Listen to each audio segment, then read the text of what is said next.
The Durham Public Schools Board of Education work session is now in session. At this time, we wish to extend a warm welcome to everyone who is joining us this evening. The purpose of this meeting is to inform our parents, staff, and constituents about the work aligned with our mission to embrace, educate, and empower every student to innovate, serve, and lead. The interpreters for tonight are Consuelo Nordan and Yvette Perez. Thank you for taking the time to join us. We will now have a moment of silence.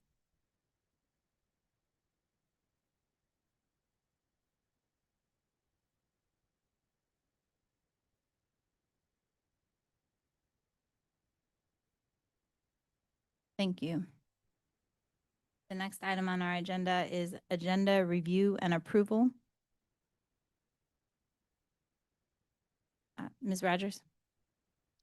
Colleagues, I'd like to move the Chromebook repair service contract item to B to a discussion item. I don't know where it would go on the agenda. Okay. Or 4C. Yep. Is there a second? And I guess I'd like to also, we want to remove the 3620, policy 3620, and bring it back at the next board meeting. Yeah. Okay. Second. Okay, it's been moved by Ms. Rogers and seconded by Ms. Byer to move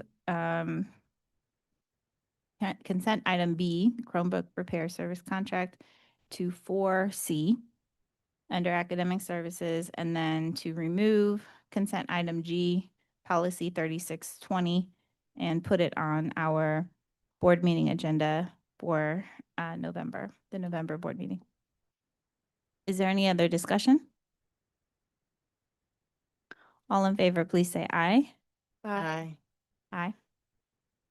It passes unanimously, 6-0. Then I'd like to make a motion to approve the agenda as amended. Second. Okay, it's been moved to approve the agenda by Ms. Rogers and seconded by Ms. Byer. Is there any other discussion? All in favor, please say aye. Aye. It passes 6-0. And Board Member Tab will be joining us momentarily. All right. So the next item is our Board of Education meeting minutes from October 7th, 2025, as well as we have, we have three sets of meeting minutes from our special meeting on October 13th, and meeting minutes from our special meeting on October 20th. Move approval of the minutes as presented. Second. It's been moved to approve the minutes from October 7th, 13th, and 20th by Ms. Byer, seconded by Ms. Rogers. Is there any other discussion? All in favor? The work session 10-7 is on here too, right? Yes. I'm sorry, I missed it. Okay. All in favor, please say aye. Aye. Passes 6-0. And now we will move to general public comment. So I will review the public comment rules. Please, first, please state your name. If speaking for an organization, please state your name and the name of the organization. Second, speakers are asked to present their comments in a specified time of 3 minutes. When the yellow light comes on, you have 1 minute left to start winding up your remarks. 1 minute, yes. When the red light comes on, it will beep, which indicates your time is up. Complaints about named staff, students, or parents should not be voiced in open session. However, we are very interested in hearing your concerns with regard to public education, safety of students, or to the operation of the school system. Finally, the board members will listen carefully and consider the comments, but we do not engage in a discussion with speakers. And our first speaker is Katie McGonnell, followed by Paula Januzzi Godfrey. Hello. Earlier this week, I went into my office and I discovered this hat, and it is completely covered in mold. According to DPS experts, because it needs to be thrown away. This hat belonged to my sister, my big sister, Kelly. She died suddenly in February of 2022, and she was just 46. Yesterday, I turned 47. I'm now older than my big sister will ever be. I want to be completely honest. I've been actively seeking employment outside of this district because I feel like you no longer represent my personal values until this morning. Because as I drove into Little River this morning, I was reminded of how much that place and those people mean to me. How much they've given my children and myself in the decade that we've become proud Durhamites. We moved here in 2016 in the wake of a divorce. Little River was my children's constant in a year full of change. It became their second home, and in 2019, it became mine too. They are my family, and you fight for your family. The Department of Labor may have closed its case against DPS because on paper, you appear to be handling everything. But let me be really clear. Relative humidity has not been addressed. I'm still sitting at 73%. I have mold in a closet that I reported in September. In your letter to them, you said you promised to remove all the peeling wallpaper in the restrooms, yet the SMA report said remove all peeling wallpaper. Half measures and lack of follow through have become your pattern, not the exception. Last year, we rolled out our Montessori program without furniture or a single Montessori material.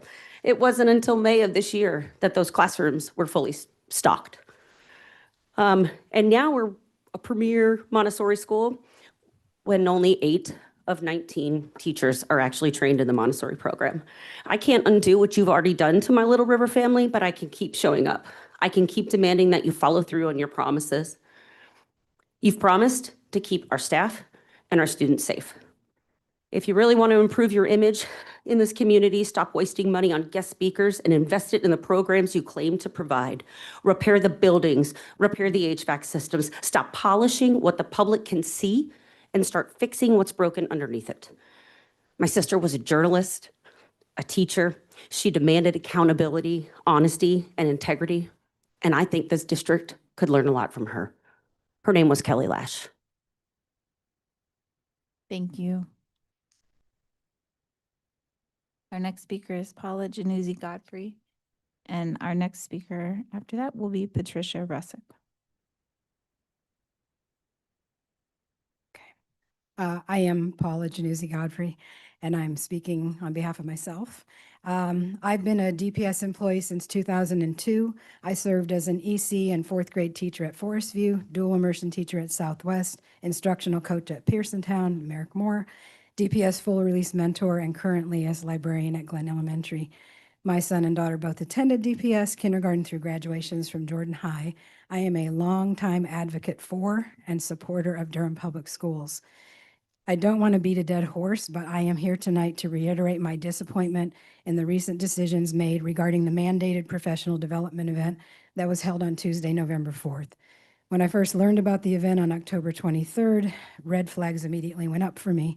I thought maybe it was just me, but within minutes of an email from our principal, other staff members came to me upset about expectations and the venue chosen for the event. And then learning about the cost of the event was an even bigger concern for me. I'm aware you have received a high number of emails and phone calls about this, and it's been a topic of conversation on social media. I don't need to repeat any of that for you. And I am also aware there was a lot of misinformation floating around that did not help the matter. But I am here today to say I've yet to hear or see an apology or admission that this was not well thought out. It was, in fact, offensive, confusing, and hurtful to many DPS employees. I'm assuming you all know that because I have not seen any of it on DPS social media at all. So it is clearly not a great photo op or PR event. As an educator and parent, I strive to model for children that it's okay to make a mistake as long as we own it and try to do better next time. I'm waiting to see if that's what our administration and board will model for our teachers and families in this case. I also want to point out that a PD on culturally responsive teaching may not have felt as urgent if there would have been more proactive thought and support for teaching staff in all the schools that received those students after Growing Together plan began. I'm in a school that lost 250 students perceived as those students over the past 2 years, yet they were never seen or treated as those students in our school. In fact, they were thriving and succeeding beyond anyone's expectations. The speaker and structure of the event the other day ended up being underwhelming to me personally and ranked on my list of PD experiences of one of the lowest that I've attended. We have experts in DPS who address that topic and teach every day and do a great job, and people could just go and observe them and learn from them. The questions that remain unanswered for me are: whose idea was this? Was there input from teachers? What was the actual total cost, not the $10,000 fee, not the $1,000 fee, not the bus transportation, but who paid for the speaker's travel, food, accommodations, and the empty buses that were, nobody went in hard in the buses.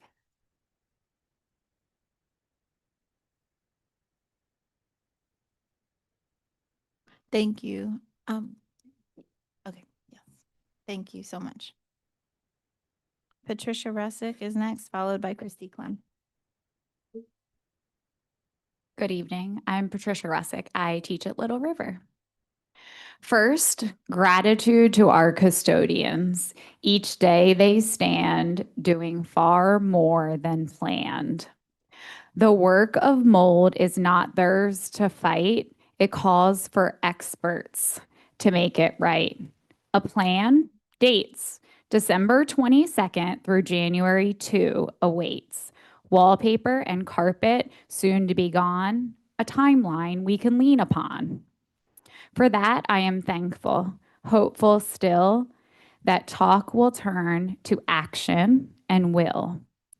Details shift, not quite clear, and questions linger, falling on whose ear? So as we look towards winter's break, let's ensure this promise does not shake, for children and staff deserve to know that when January arrives, the mold will go. Reports tell one story, the rooms tell another. The second air test, one that covers what wasn't retested, what was removed. The data adjusted, the truth subdued. When staff falls ill, when parents call, you cannot say you've done it all. Let mold remediation experts lead. Let the health of our children take heed. For mold does not wait for votes or consent. It grows in the cracks of haphazard intent. Our children breathe the lessons we teach. Words mean little without reach.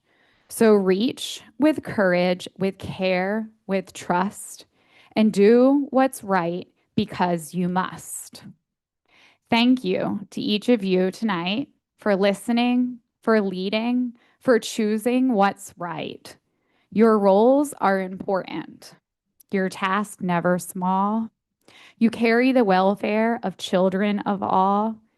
Thank you for hearing, for seeing, seeking to see, for problem solving with integrity.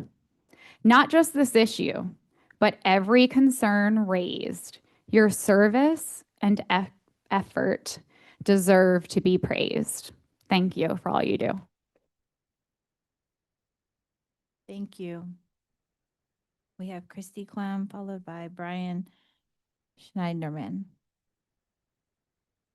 Hello, Krista Clem, physical therapist. Thanks for letting me speak tonight. I appreciate everything Ms. Januzzi said. I've crossed paths with her at Glenn, and as an itinerant employee, those things she said, I've heard in every school I've been in the last several weeks. And as an itinerant employee who's on different school distribution lists, I can tell you very different information comes out from one building to another. One says, all certified teachers have to go. It is your only option or you must take a day of leave. Another email says, you have the option to do virtual. That's been approved by the district. Another one says something else. So as an itinerant, you often just sit back and somewhat chuckle because you don't know what else to do at all the differing information that comes out and what are you supposed to believe? What are you supposed to follow?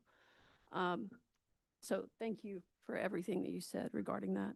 I'm here to talk about classified pay, of course. We are not going away. I'm here showing up for all my OTPT friends, all my CODA friends, and all the other classified folks. So I know it's not on the agenda tonight, but still, we're looking forward to new information and hopefully some new proposals that have increased percentages raises between steps versus something to help address the compression, to see what those options are, and then numbers of what some different things might actually cost to continue to move that going forward, especially as we know premiums are going up. And I believe, I could be incorrect on this, but I think I recently read and have heard for some other people that our December paychecks, we might be getting 2 months of insurance coming out. Do we go next month or next year where we start paying ahead? I could be wrong. So don't quote me on that. And I know y'all don't answer me directly, but there is some confusion or talk in school that there might be a month that 2 months come out, but I see a head shaking no, so maybe it's misunderstood on our end. So thank you for indiscreetly answering me. But so for OTPT pay, PTs, we're still about 19% vacant. I mean, we're a small group, 1.5 people we're down. That is a lot to cover. I'm going home tonight to try to write 19 notes, therapy notes. 19 notes will not get written in one evening. It won't happen. But those are revenue producing notes. Direct services provided by related service people. We can get reimbursed from that. So option is to continue to work lots of hours outside of the school day that's not sustainable to try to cover vacancies, or maybe fix some pay so we can get some dedicated, good people in here to stay to help do that. OT's had a couple of contractors already quit. They came for a few weeks and said, this is too hard. We can't stay. They had somebody a couple weeks ago who turned one down, a position down because they said, that's what I would have made 10 years ago as a new hire. Not going to be an option right now. So just know. Thank you. And our last speaker this evening is Brian Schneiderman. Good evening. First, I guess, my name is Brian Schneiderman. I'm a parent of a 6th and a 7th grader at Lakewood Montessori. And I would just like to, I guess, first say I'm really humbled, always humbled by the teachers and the staff of DPS. And so appreciate y'all's work. I'm actually here to just raise my hand to say I support limiting devices during a full school day. Again, I have 2 kids in middle school, 6th grader and 7th grader. And so they started the year at Lakewood without having the ability to use devices from when they come in till when they go out. So not just during instructional time, but during free time or cafeteria time. And for them, I've actually heard from them, it's actually a bit of a gift. That may sound strange coming from an 11 and 12-year-old, but it really does reduce their stress, that they do not have to worry about who is talking to who during school. They can let that go. At DPS, we talk a lot about social and emotional learning, not having devices, not having watches on their arms. They actually can focus on being kids and getting to know their fellow students. And so for me, the strongest advocate for a policy of limiting devices in the school for the entire day are my kids. Like, no one would ever think they would appreciate that, but they actually do. And as we all say and joke, it ain't easy being in middle school. And any way we can support them, I'm a huge advocate for, and limiting devices really does support the kids. Thanks. Thank you. Thank you, everyone who spoke tonight, and that concludes our public comment. We will now move to number 2, consent items. I move approval of the consent agenda, items A through, if we took one out, F perhaps? we took out B as well as G. Right. Want me to read them? The 2025-2026 budget resolution, the City of Durham easements for Go Durham bus stop improvements on Freeman Road at Southern School of Energy and Sustainability, Durham School of the Arts new build, utility easement to Enbridge Gas, North Carolina, grants, gifts, and donations, October 2025 reporting, Board Policy Committee Policy 3210, parental inspection of an objection to instructional materials, second reading and adoption. Second. Thank you. The consent items A through E have been moved by Ms. Byer, seconded by Ms. Carter Otten. Is there any other discussion? All in favor, please say aye. Aye. Aye. It passes unanimously. And now we will move to number 3, Policy Committee Update. Policy Committee Update is a document that's just from information only, so I don't believe we're going to discuss it. And then B is Policy 4318, student use of cell phones and other personal wireless communication devices for first read, and I'll pass it to Dr. Giovanni, and we have 15 minutes for this item. Thank you. If you could please pull up the PowerPoint labeled Thought Exchange Summary.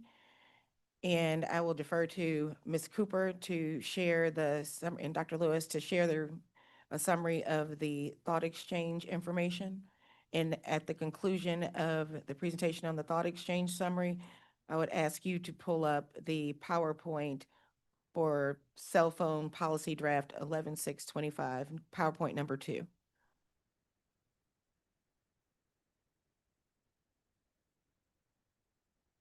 I can start. I wasn't prepared to present here, but I can start with this one. So the engagement that I conducted was with 3 different groups. My Superintendent Student Advisory Council, that was our very first meeting. So you can imagine they had a lot to share as it relates to feedback on the cell phone policy.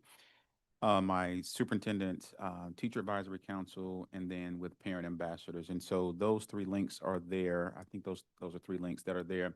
They kind of shared that feedback. Overall, you know, our students had strong opinions about making sure that it's consistent throughout all schools, and making it one suggestion that they made was making it and advantageous for them. So if there's a place to put their phones where it's out of reach, maybe it's a place they can get it charged as well. So it's a win-win. Their phone is out of reach and their phone is being charged as well. Additionally, there were some conversations about, you know, you may have heard these yonder pouches around. They were not interested in the district spending money on those because, as one of them shared with me, currently on TikTok, there were 75 ways to get those phones out of those devices. And so that was, you know, some great feedback we shared from them.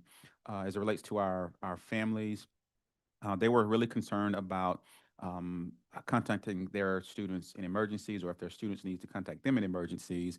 I know these are different times, but I shared with them, you know, when we were in school, my mom needed to, you know, contact me. She would call the office.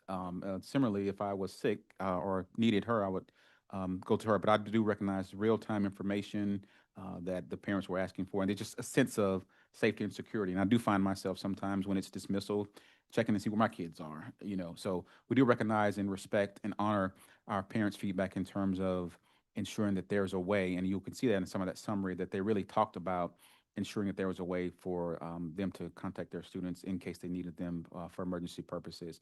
As far as our teachers, they wanted to make sure that it was consistent throughout all buildings as well. And they definitely agreed with, I think, some of the feedback we received from our principals is ensuring that it's administrators, that if they have to be called to a class to, you know, assist a student with maybe putting devices up or you know, confiscating the device, we didn't want our teachers, and the principals agreed to, they didn't want the teachers in the middle of that. So after that, we engaged in a broader collective intelligence as it relates to seeking additional feedback from the community at large. And so we issued another thought exchange to our staff and community and families. Gina, you want to kind of share a little bit about that? Absolutely. Good evening. You'll see on the screen in front of you a high-level overview of the engagement that was conducted in addition to what Dr. Lewis described with these various councils. The question that you see on the screen in front of you is what was posed to our families and our staff, as well as other community stakeholders. And that simply reads, what else should Durham Public Schools keep in mind when developing a cell phone policy that reflects both the needs of students and the expectations of families and educators while supporting teaching, learning, and student well-being? Next slide, please. This slide simply provides a breakdown of our participation. We had 353 participants, 277 thoughts that were shared, and within those thoughts, there were 6,207 ratings, meaning those who participated in the engagement were asked to rate the thoughts and opinions of other people who participated to ensure that we were hearing equity of voice and getting similarities of thoughts within that process. Next slide, please. This, you will also see who were the people that participated. 71% of our participants were parents or guardians. We had just under 20% DPS educators and staff. We had 24 students who participated, so additional student voice in this, as well as community members and those who identified it as other stakeholders within DPS. Next slide, please. This word cloud simply showcases the words that were most used by our participants throughout the entire thought exchange. Those that are represented the largest or were the ones that were mentioned the most. And if they were smaller, not as high ranking in their mentions, but also held enough gravity and weight to ensure that they were represented across the entire engagement. Next slide, please. This goes through several of the key thoughts. These, from my seat, are a little bit smaller, but I'll just go through some of those high-level thoughts, and you can see how they were rated by our participants, and that rating is just off to the side, represented by the stars, so you can see how many people engaged within those. But these are rather comprehensive. In addition to what is in this slide, there's also a document that provides a more in-depth interactive presentation for our stakeholders that has been shared as well, where you can see all of those thoughts and ratings in real time. Next slide, please. These are the top themes by their thoughts. You'll see some of those keywords that are mentioned as well: phones, cell phones, emergency, class time, policy, thank you, Mr. Teeter, devices, social media, education, safety, and instruction. You'll see how those thoughts rated amongst our participants. Next slide. In addition, these were the top themes and their scores. Again, smart classes were one of the major themes and topics that were highly rated by our participants, in addition to instruction, social media, education focus, and so on. You'll see those are a little bit more evenly balanced with their star ratings. Next slide, please. And then this breaks down some of those high topic areas regarding the thoughts that were shared. Smart glasses did get quite a bit of traction and feedback from our participants, and you can see some of those comments in front of you. Next slide, please. In addition to additional thoughts on instruction and how those rated as well. Next slide. Social media was another hot topic amongst our participants, having lots of thoughts and feedback and rating about the use of social media and the access that devices provide that during the school day. Next slide, please. This is about education and how the impacts of devices and social media in the classroom could potentially impact. These are just, again, participant thoughts on these various topics. Next slide, please. Again, focus, allowing students to focus during instructional time. Next slide, please. This is related to policy enforcement. As you continue to look through that interactive guide for additional comments, you can get greater detail about some of those insights shared by our engagement participants. Next slide, please. Chromebooks. Again, Chromebooks received quite a bit of feedback and engagement and how students should utilize and leverage those Chromebooks in balance or in comparison to cell phone use and other devices within the school building and throughout instructional time. Next slide, please. Again, support of class time for students to engage in instruction. Next slide, please. More feedback on devices in general. Next slide, please. And conversation about apps. This was another area of concern for some of our participants regarding the use of apps with instructional time. Next slide, please.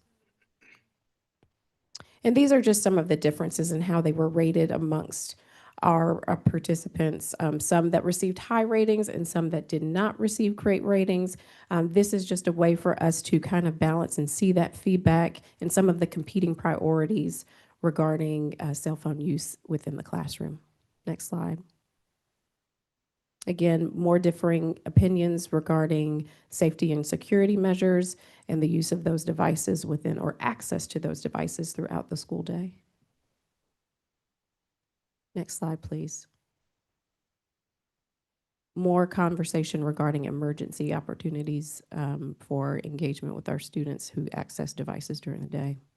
Next slide, please. And that concludes our engagement feedback. Thank you. If you think about, thank you, Sheena. If you think about a policy like this as it relates to cell phones, you can imagine that there will be some that, you can imagine there'll be two sides, and Sheena kind of spoke to those. But there's also a document in board docs that's entitled Cell Phone Policy Engagement Summary. After we collected the data, what I appreciate about this tool, it kind of gives you those two sides based on the feedback we receive. And so the side that I mentioned that some of our parents shared was many people expressed concerns about safety in school and argue that cell phones serve as crucial tools for communication during emergencies. So many of our parents responded and said that they felt more secure knowing that they could reach their children quickly in a crisis. So those were the respondents that said, hey, cell phones are a safety tool. The other side was cell phones are learning distractions. And so there were strong opinions that cell phones serve as distractions during the instructional time and may hinder educational outcomes, and the fact that phones can interrupt social interactions and focus. And also we heard that it can increase with some tension between students on things that happen during the day on social media or texting. But then in the middle, there was like some common ground. So we have these two sides. I need cell phones for safety. Cell phones are distraction, but what did they have in common? So both sides agree that the importance of in terms of creating this policy, it should be balanced that takes into account responsible phone use while also maintaining safety. And so if you look at that middle column, it pretty much gives you like some common ground as it relates to, yes, you're going to have different opinions, but this is what we all have in common as it relates to creating a robust cell phone policy. You could pull up the PowerPoint number 2. And while they're pulling that up, policy 4318 has several different sections. The first section, just from next slide, please. From just a high level, just discusses policy, purpose, and vision. And again, I'm not going to read the slides to you. I do want us to have some time for some substantive conversation with the board. Next slide, please. The new statute that has prompted and mandated this new policy provides a list of personal devices per statute, and the definition of personal devices is expanded in the statute to include additional items, including smartwatches, headphones, personal computer laptops.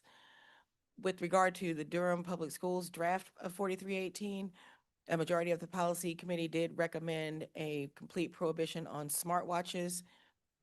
There are 2 options provided in the policy. Next slide, please. There's option 1 that isn't shared in there. If you look on the board docs, you can find the track changes version of 4318. Option 1 is a complete prohibition, and the supports for that from the feedback that we received indicate that there are concerns around privacy and potential FERPA violations.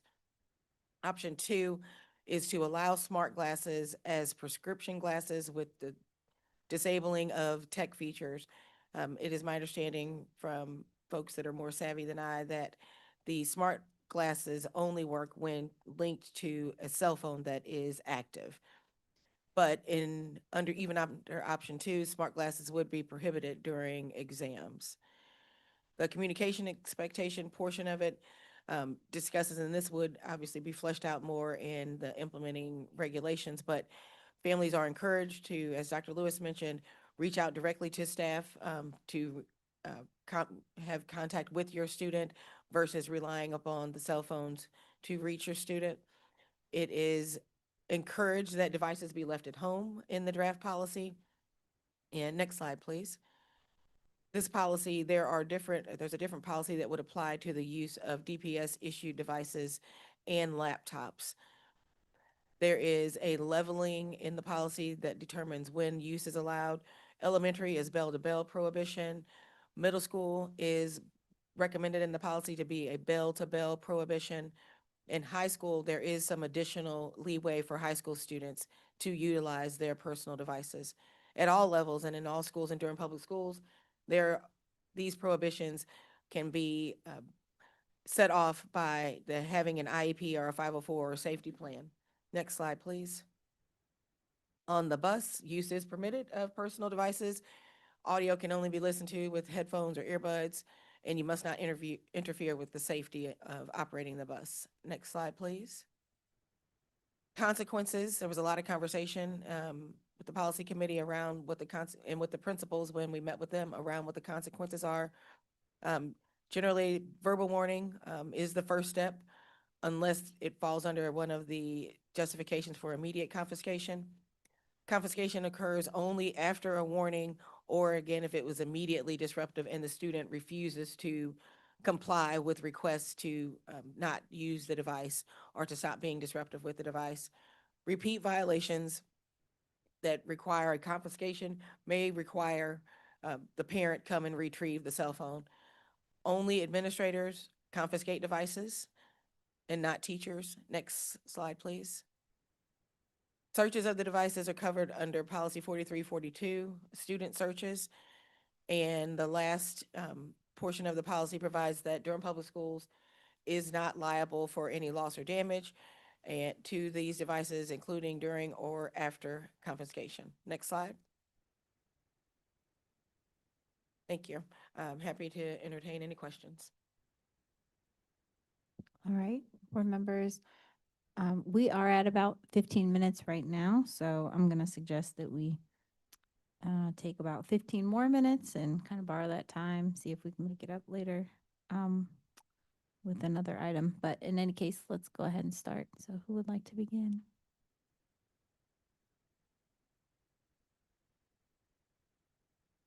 Mr. Tab. Thank you very much for the information. Just a couple questions, just for clarity. For those, Dr. Lewis shared both sides. Thank you so much in the common ground. I'm wanting to know about if a parent that does not agree with the policy does not want to retrieve the device, and it leads to other consequences. Do those consequences lead to suspension?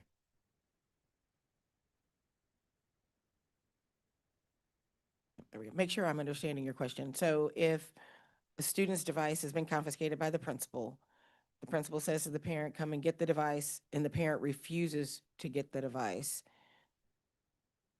I think I would like to take that back to the principals in this back to kind of get their feedback. Or Dr. Lewis? And that actually came up because our principals wanted to make sure that there was a secure location. So in this instance, making sure that there's a secure location to store the phone should the parent not want to come to school to retrieve the phone. Because what I've learned is the district has had to spend some money on some lost cell phones in previous years. And so that was the feedback we received from our principals as it relates to ensuring that, you know, if a phone has to leave a classroom in the office, that one, the administrator retrieves it and places in an appropriate location, secure location. Thank you for that. That's very helpful there. And the second part to that is, does any of this lead to any suspension of students, the policy? No, it does not. Just- Let me clarify that.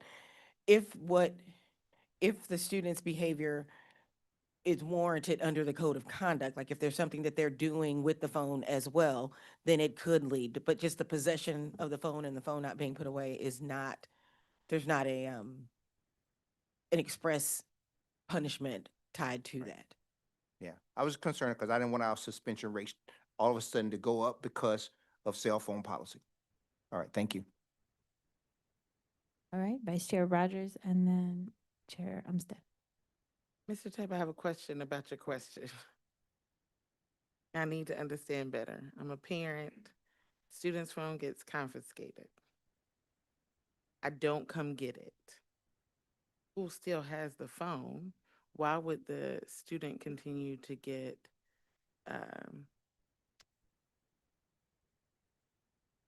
more disciplinary action, more consequences? Because the student no longer has the phone in their possession. The school has it, right? Yes, I just wanted to put it out there so that it's Is very, it a thing? so that it's very clear that the students is not punished for it. Okay, okay. Thank you. I just wanted to understand. Chair Umstead. Thank y'all for all the work on this. It's been a hot topic of conversation across the state as this law was getting ready to be implemented and school districts are grappling with it. I have a couple of questions. I want to know, I don't know if this is for you, Dr. Giovanni, or for the committee around smart watches being prohibited or not allowed. I guess how does that, and there's in the policy language is specifically called out. Can y'all speak a little bit to like why that is not allowed and what that actually means in practice? And like, is that different than all the other devices?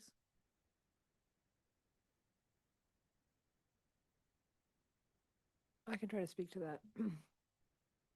First, I think that I noticed that there is an error in this version of the policy around that. The sentence that says smartwatches are not allowed, I think needs to be, I don't know why that's there. Smartwatches are in the list that precedes that, which includes them with the smartphones, et cetera. And then, unless other committee members remember differently, but the smartwatch conversation lumped those together, which means that when devices have to be turned off and put away, that includes the smartwatches. So rather than them being separated out and like not allowed in the school building, which is kind of what it sounds like right now, and that was not the intent. And if other committee members have other recollections about how our discussion around that, please share that. Sorry to interrupt. Just for clarity, I will say, if you recall, this was, I think we were having the tech problems. And so when we came back, I think we had that conversation and I may have missed the nuances around your conversation on smartwatches, so. So, oh, Ms. Byer, did you want to share anything about that conversation? I mean, I think we had about an hour with this policy. I think we made some first attempts at bringing it, like some changes that we thought would improve it, but really wanted to get feedback from all 7 of us before we went too far down any of these kind of decision points, and wanted to have robust conversation on the things that Dr. Giovanni highlighted in the PowerPoint. So tell us what y'all think. I think that's how I think we're talking about this tonight. What do y'all think about smart watches also? This was our stab at it. What do you think about tightening things up like middle school, which is different than the draft that Dr. Lewis and the team brought to us from y'all's draft, right? So I don't think there was anything definitive we really thought. I thought that I often forget to turn mine off or silence it, and it probably should just be put away as well. And so it was a way to minimize that as a distraction, or to encourage students to leave them at home. But I don't know all the ways that students are using them. So I think, just to answer that, thank you. And just to answer further, I think there was just conversation about not having to monitor whether a device is turned on or not, and having it simply put away like a smart watch rather than allowing it to be used as a watch. But it just kind of takes one extra step for a student to turn it on. So, go ahead. that's really helpful. I think you pointed out, Ms. Carter, Otten, that we might need to, I think, love we can get some page numbers on these policies, but as it's page 1, the last paragraph, it says smartwatches are not allowed. And then in the presentation, it said smartwatches were prohibited, which made me be like, is there a different rule for that? Or is this something that is included with the rest of the devices? So I think that'd be helpful to clarify that part. I don't know that I have a strong, I like it being grouped in with the others. Second question I have around middle schools. Well, actually, let me ask this question about smart glasses, then I'll go to the middle school one. If so you can use, I don't own smart glasses, so excuse my ignorance on this, but you can have smart glasses with prescriptions. If you have smart glasses that are helping with like a disability or something, that would be included in your IEP. Is that correct? Is what we're saying. So I just want to make sure that, like, not for vision correction, but for a disability beyond vision correction? Correct. Okay. That would depend on the IEP team. So it would be something that the IEP team would discuss, the use of the smart glasses. I know that there are some students that have like some potentially significant vision impairments that utilize the smart glasses to navigate the world. And so it would be my expectation that that would be a conversation with the IEP team or the 504 team, or a medical note from a provider that would then be considered by the principal, and the parents would have those conversations. And then because I don't, again, excuse my ignorance, but my assumption would be they need the internet. Like they need their smartphone on for those features, or their smartphone on for the features on the smart glasses to work. And so we might not have an answer to that, but we need to consider that that might get back to the concerns we have about privacy, right? And so is there implementation guide? Is there you have this permission with your IEP, but I'm asking you to sign and be clear about when you can use these smart glasses or when you can't? I just think there's a nuance there, but I believe our students are responsible.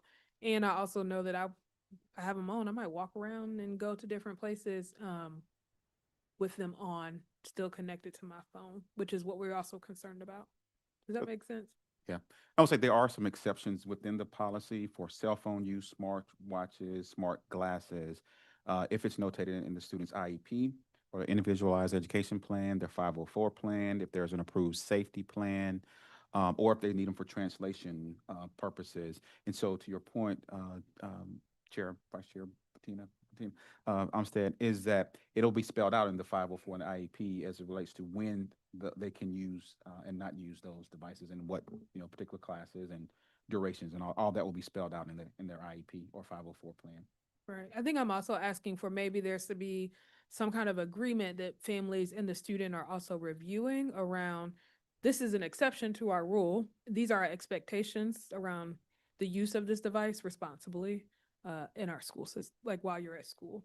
Because there's a reason why we were like, there's an unsure around smart glasses should be prohibited or smart glasses should be available. So I think if we're leaning into that being an option, how do we make sure that we're clear around our expectations with students for that?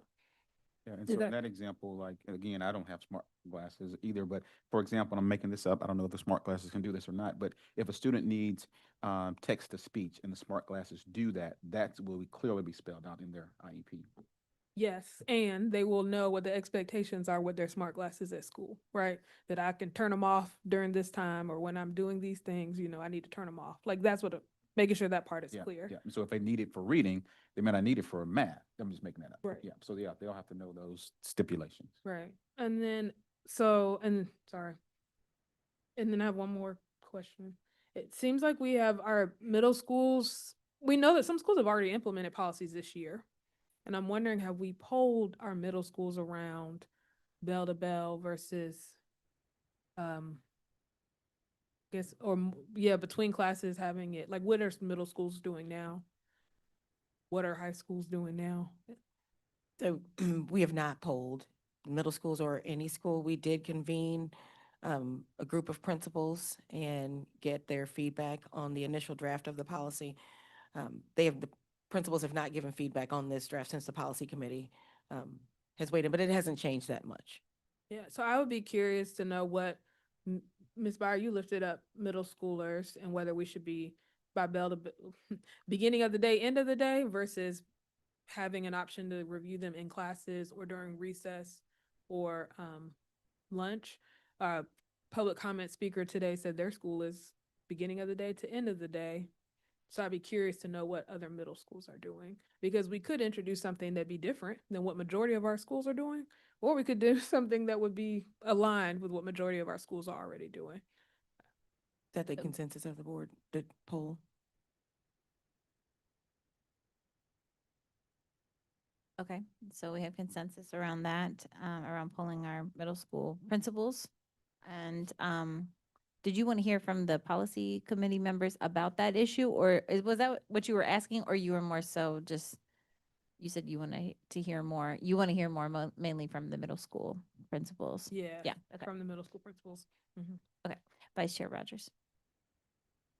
I think I have a couple questions. I'm gonna start with smart glasses. No, I'm gonna start general. My general question is we're addressing this policy with smart glasses, smart watches, et cetera. Who is expected, who is then responsible for the reporting of this, right? You say smart glasses are allowed if they're prescription. Who's reporting that? Are you requiring families to report, hey, I have smart glasses? Are you expecting teachers to say, hey, I think I have somebody in my class that has smart glasses. We need to get them this form. Is there a form? Oh, and Dr. Giovanni, would you like to respond to that? No, there's not a form yet until the policy is adopted. Okay. We wouldn't have that, but I guess that's the question that I would have. My son does have smart glasses, got smart glasses just before exams, found out he couldn't wear them on exams, didn't wear glasses for the exams, didn't do great, couldn't read the test, or things look different. I don't know I don't know if we would have self-reported, but if it's included in like the onboarding packet, then that's something that would be thought about. I wonder about what does a waiver look like? How do you prove that you have prescription glasses that are smart and they're just turned off? We've gotten some emails. Again, had my own experiences with my son in 5th grade with a BMI that was way too high. So I have some concerns about the smartwatch because when his BMI was way too high, the doctor said, you need to start tracing his steps. You need to start making sure he's getting his exercise. Soccer and swimming are clearly not enough. What's happening? And so it's been something we've used as a tool to track him, track his exercise, track his movement, and keep him in the right direction. And it's very passive. We've gotten some emails from folks whose students use smartwatches to give them when their heart rate goes too high, to monitor their anxiety, give them exercises to deal with the anxiety that they're experiencing. And there are young people who use smartwatches to track their menstrual cycles.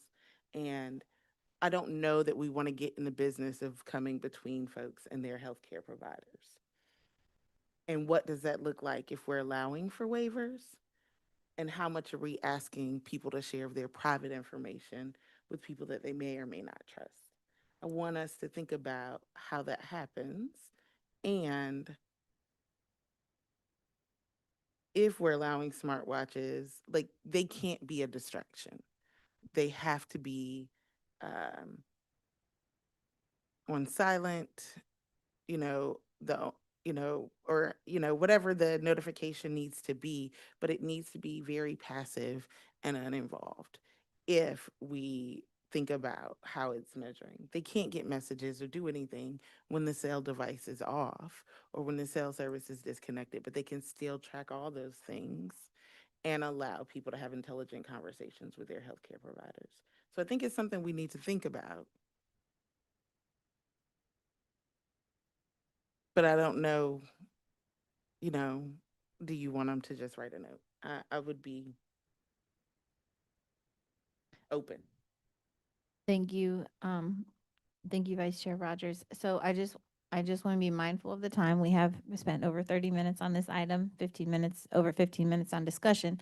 So, I want, everyone who, wants to speak to do that, but just be mindful of time. We are going over the allotted time at this point. So I think, I saw Mr. Tab and Chair Umstead, and I see Ms. Harold Goff. Let me start with Mr. Tab, go to Ms. Harold Goff, and then I'll come back to Chair Umstead. Thank you. This is just, here again, another clarifying question. I don't really have a question, but just a thought. A lot of the students now in classes have IEPs. So if a larger percentage of your class have, are allowed to use their devices, does that create a situation where the other students know that they have some type of maybe disability or something if it's a larger number? Just wondering, I'm just putting that out there just for privacy or how we really look at that. Because I know in my last few years, I was getting more and more students with IEPs. So larger number of my class would have fallen under this policy of being able to use certain devices. Just want to know how that looks, okay? Thank you. Thank you. Ms. I'll be very brief Did because you- my comment was a little, sorry. I'm sorry, hold on one second. Did you want to respond, Dr.? Yeah, I was just going to say that it'll be interesting to see how many current students with IEPs require, for example, a smartwatch, cell phone, smart glasses. We do know, for quite some time now, students have received assistive technology device in their IEP that could be, like communication tool or things like that. So I appreciate that question, and because we definitely don't want to, single students out. And it makes me wonder what type of accommodations could a cell phone provide, or a smartwatch, or smart glasses versus traditional assistive technology devices. So it's the purpose of this get together for the first reading to get this feedback. Great. Thank you, Ms. Harold Goff.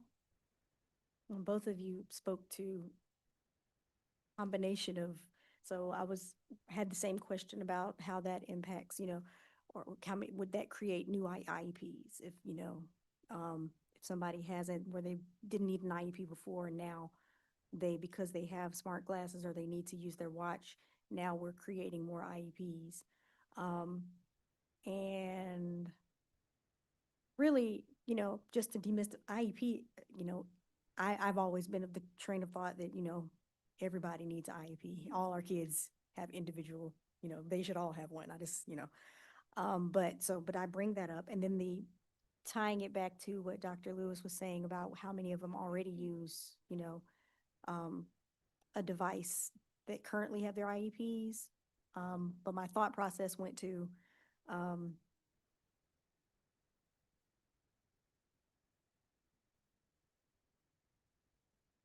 sorry, dropped the thought, but it went to,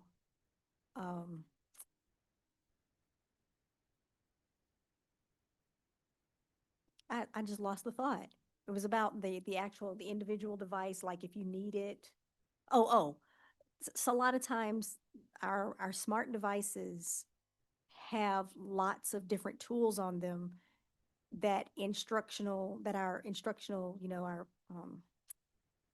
instructional tools, resources, there are other things that provide those same things minus all of the extra things that come with these devices. So some of the, there might be something, if there's something in particular that they need, then what kind of instructional supports, are we asking people to seek out those other instructional supports or other things that they need in lieu of that device? And are we assisting with that in any way? So that could be a way to do that, because I do think that a lot of these devices have many distractions. But like my son uses, and he needs those, he's using tools on his computer, and I fight with him, this is what this is for. Don't use it for this, so having those separate and not having the other distractions with these other devices could be also something that we can explore. Thank you, Chair Umstead, and then Let me see if Ms. Carter Otten or Ms. Byer have questions, comments. Ms. Carter Otten?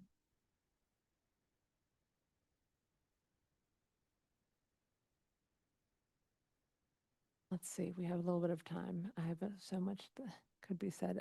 We have more work to do on this policy, so I appreciate y'all's feedback today.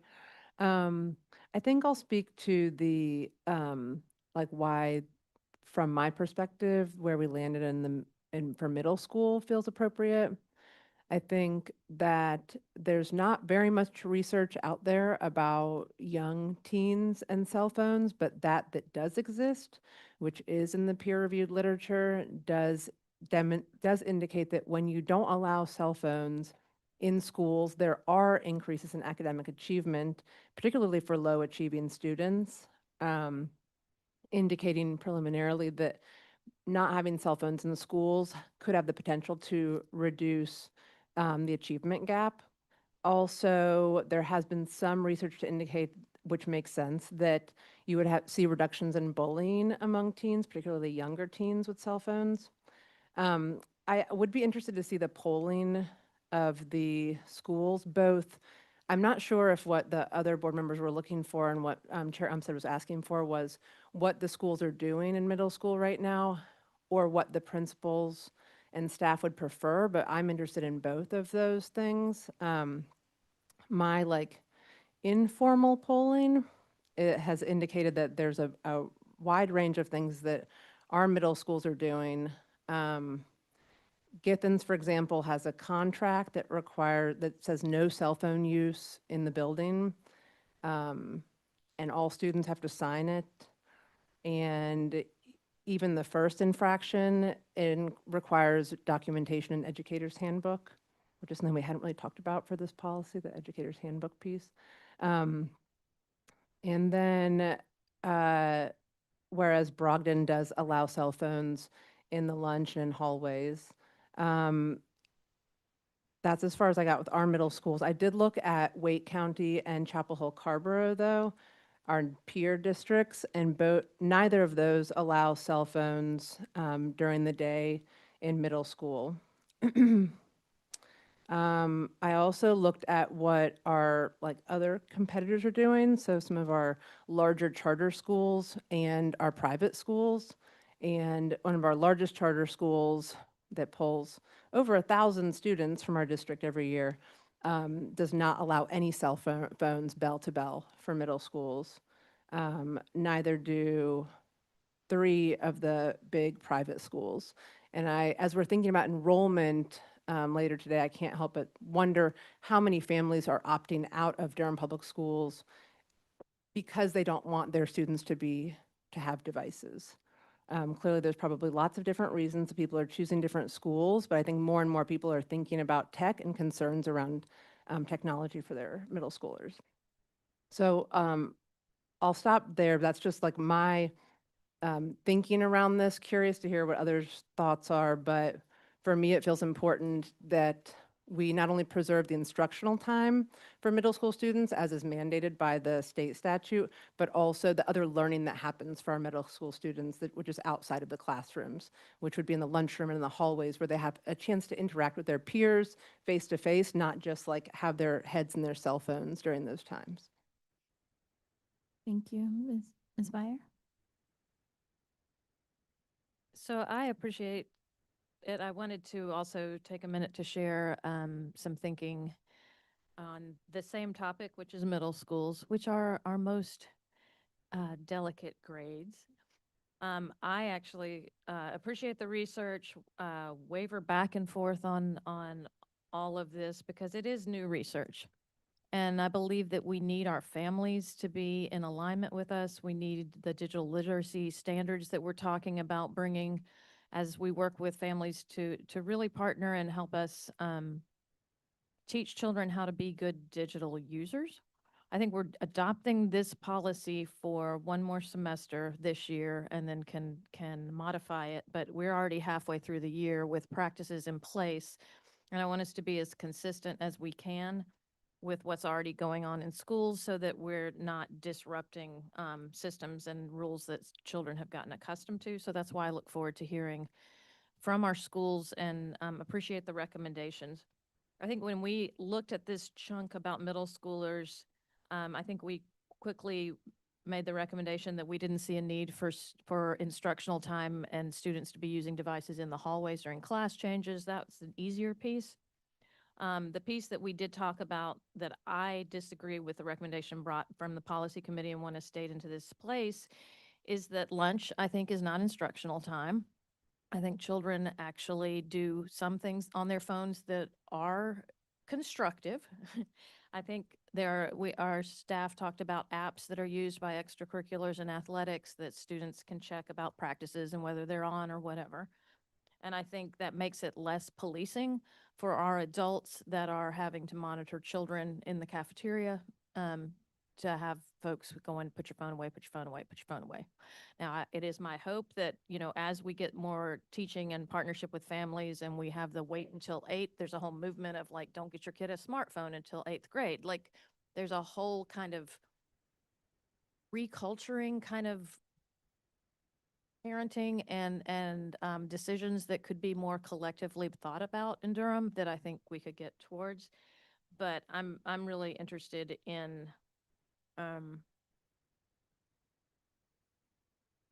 the smoothest transition we can have to the second semester of this year for our students and families. And to me, that comes with some ability, not requirement, for kids to look at phones during lunch as non-instructional time. And especially as older kids learn how to use devices in a healthy way and how we help support that. So not a hill I'm going to die on, but also I think our schools would appreciate our being consistent in what practices are already going on and the apps that they're using. I very much think that no matter what we do, our kids are going to outsmart us and use technology in ways that we cannot ban by policy. But I think consistency in this will be super important. So I look forward to hearing what schools are doing and how we can support them with this change. Chair Umstead? And then Appreciate all this conversation. It's really helpful. I wanted to know, is there going to be any like implementation guidance also sent to principals and teachers maybe around this? And not in a way that like, we know that our educators are really great professionals, but I think even, speaking about confiscation, like, are we providing a lockbox for them or a locked space for them? Like, is there any of that conversation around what implementation will look like and what the district might need to provide to schools to make sure that they're able to implement this well? When we convened the principal group, they all indicated that they had secure places to lock up phones that were confiscated. So, I mean, I asked that on several, like, kind of 2 different ways to make sure that they did not need any additional resources from the district, and they all did confirm that. I think once the policy is adopted, and then I think we would most likely convene, meet with the principals again and kind of the social emotional folks, just to make sure that, the messaging and how these things are shared with students and families is as seamless, I think, to Ms. Byers' point, as possible, just as smooth of a transition as possible. So we have relied on Ms. Cooper's expertise in messaging and would obviously do that again, rely significantly on kind of her expertise on how we message to families and to students and to schools. Did I answer your question? Well, implementation guide, I was thinking more about the school people. When you said you talk to the principal group, is that all Okay. schools Okay. having? All right. All schools have a space to put, because even elementary school would need. So we had the principal supervisors, Okay. and because we have to rely on, because we can't, it's hard to convene all of them, but according to the principal supervisors, that was not a concern. I think we can circle back again and certainly take a full poll and, work with Dr. King and make sure that all principals have that, and depending on what additional needs that they have. So just circling back to your implementation, that was some significant feedback from principals that it was important to them that it be consistent across the district. Like, they didn't want in their school, like they're following the policy, and the school, across town is not. And so I think the short answer is that there would need to be district level guidance with principal and school and teacher input, right? That is expected to be followed, just like board policy is expected to be followed across the district by everyone. So I think I'm understanding what you're saying about implementation now. Yeah, Okay. I think that guidance can help Okay. some of the logistical things that we may have not thought about, or like I know some teachers do the little slide things at the front, like everyone puts their phone in there at the beginning of class. Like, is that okay to keep going? Like, Right. that do we make sure we're clear about guidance across the district? And then you started speaking a little bit to my second point around messaging to families. Many of y'all know I serve on the Governor's Advisory Council for Student Wellbeing. We spend a lot of time talking about how do we communicate why behind the policy, not just we're putting your phones away, but why this is important, some of the research behind it. And then also that has to be age appropriate for every group. And so how do we get clear with families around this is the new number to call when you need to leave a message for your kid? Like, how is that all so clear that that's at the top of families' information? Just a question around smart watches and smart glasses. That are either one of those called out in the legislation specifically, or no? Is that also why we're wrestling with this? When you say called out, like Are they spoken to around what the rules need to be in the legislation? they're listed as in the definition of personal devices. Is that what you're asking? Yeah, so if they are spelled out in the legislation around rules, do we need to have something different for smart glasses that they need to be put away? I don't think you necessarily need to. There's some confusion sometimes, and we want to always have clarity for schools. And so that's kind of why this was lifted up for conversation, because the cell phones is clear, right? Like everybody knows what a cell phone is and like what that looks like that's put away. But people do have smartwatches and other things that they use that can be used out and not be connected to the cell phone. And so that's why, it's not often that I don't think I've ever given y'all a policy that's like clearly like, oh, here's option one, option two, right? Like usually there's a recommendation, but it really was just wanting to kind of have that conversation. I think we've done significant input from, Dr. Lewis met with his advisory councils several times. Ms. Cooper led the thought exchange survey, gathering that information. So it's really a conversation, it's a community conversation. And so that's why we lifted it up. But to your point, if you look at the standard policy that NCSBA, their model policy, it's maybe 3 paragraphs, right? And it just kind of puts a lot of the onus on schools. And that's what we were trying to like move that back so that we really could provide our schools and our families with guidance and make sure we were listening to the community and to the board. So that's why that's lifted up. So yeah, the answer is no. They don't need to be lifted out. Like they don't have to have like a special section like, oh, smart watches or this or smart glasses or that. You can say, these are personal devices. You can't use personal devices bell to bell. You can use personal devices during lunchtime. So Right, but the reason the statute exists and it lists some things, it doesn't list smartwatches and smart glasses. it does. It does, but doesn't the statute require you not to have them out? The statute prohibits the use of them during instructional time. Okay, so that the conversation now is, so smart glasses should be not used during instructional time also, if that's the statute? Is that correct? I think I'm understanding, I'm making sure I think the way they're used are two different things. So if they're Okay. not turned on, they're not connected to the phone, then it's not are they considered being used? If they're prescription, like my sons are, they're going to be used during instructional time in the same way my glasses are right now. And so I guess what the clarification Ms. Umstead is asking for is if they're not supposed to be used during instructional time, and does the statute already take care of this and we don't need to discuss it? And so I'll just jump in here. I'm happy to send it to you all. I believe it lists, I'm looking at it, it lists wireless communication device, or it names wireless communication device and defines it as any portable wireless device that has the capability to provide voice messaging or other data communication between two or more parties, including the following: cellular, telephones, tablet, computers, laptop computers, paging devices, two-way radios, and gaming devices. So it doesn't specifically name them, I don't believe, but it does have a broad definition of a wireless communication device. That's helpful. That's helpful. Thank you, Ms. Chavez. I think if we can include the statute maybe in the next time when we bring this back, that just so we can have all of that there. Sorry, I'm gonna hurry up because I know we're way over time. Smart glasses are prohibited during testing. If I have an IEP though, they're still prohibited or not prohibited? And maybe that's a question we don't have an answer to and we need to think about. It because would be it's- in the IEP. Right, but if they're in the IEP and they're prohibited during, like, this feels like a contradictory place.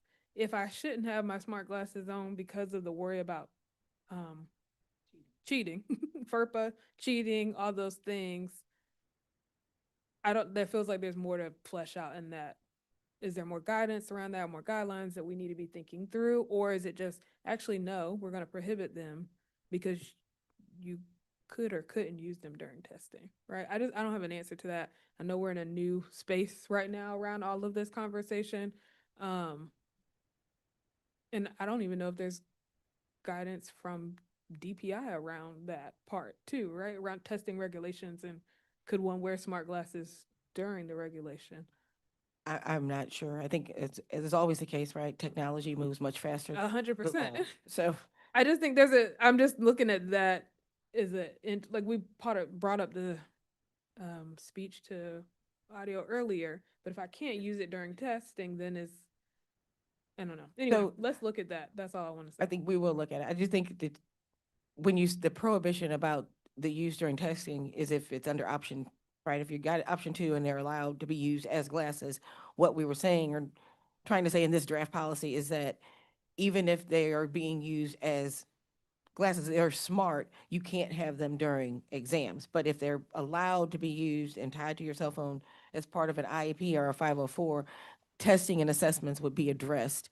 The use of them would be addressed in the IEP and the 504 and not in this prohibitory language in the policy.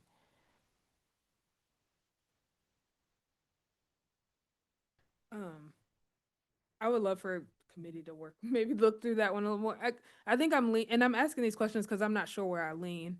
The other part is if my glasses are prescription, but I can't use them during EOC, then it doesn't really help me anyway. I need another pair of glasses for my EOC, which is making me lean towards option 1. But I think there's more to dig through maybe there. I'm finished. I'm sorry I took so much time. Thank you. This is for first read. I'm gonna throw in a few brief comments and round out this hour. That's okay. So I just want to raise the issue around language access and language justice.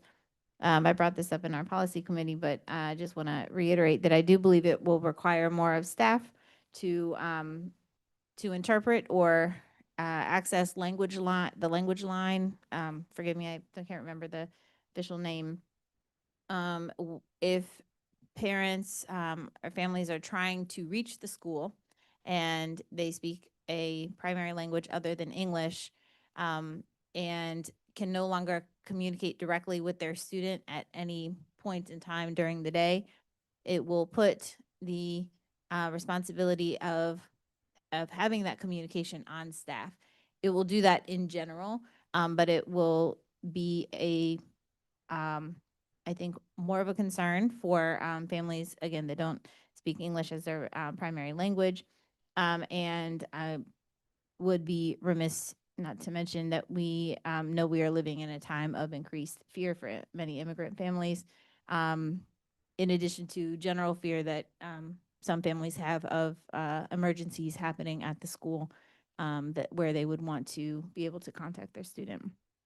And we talked a little bit about this.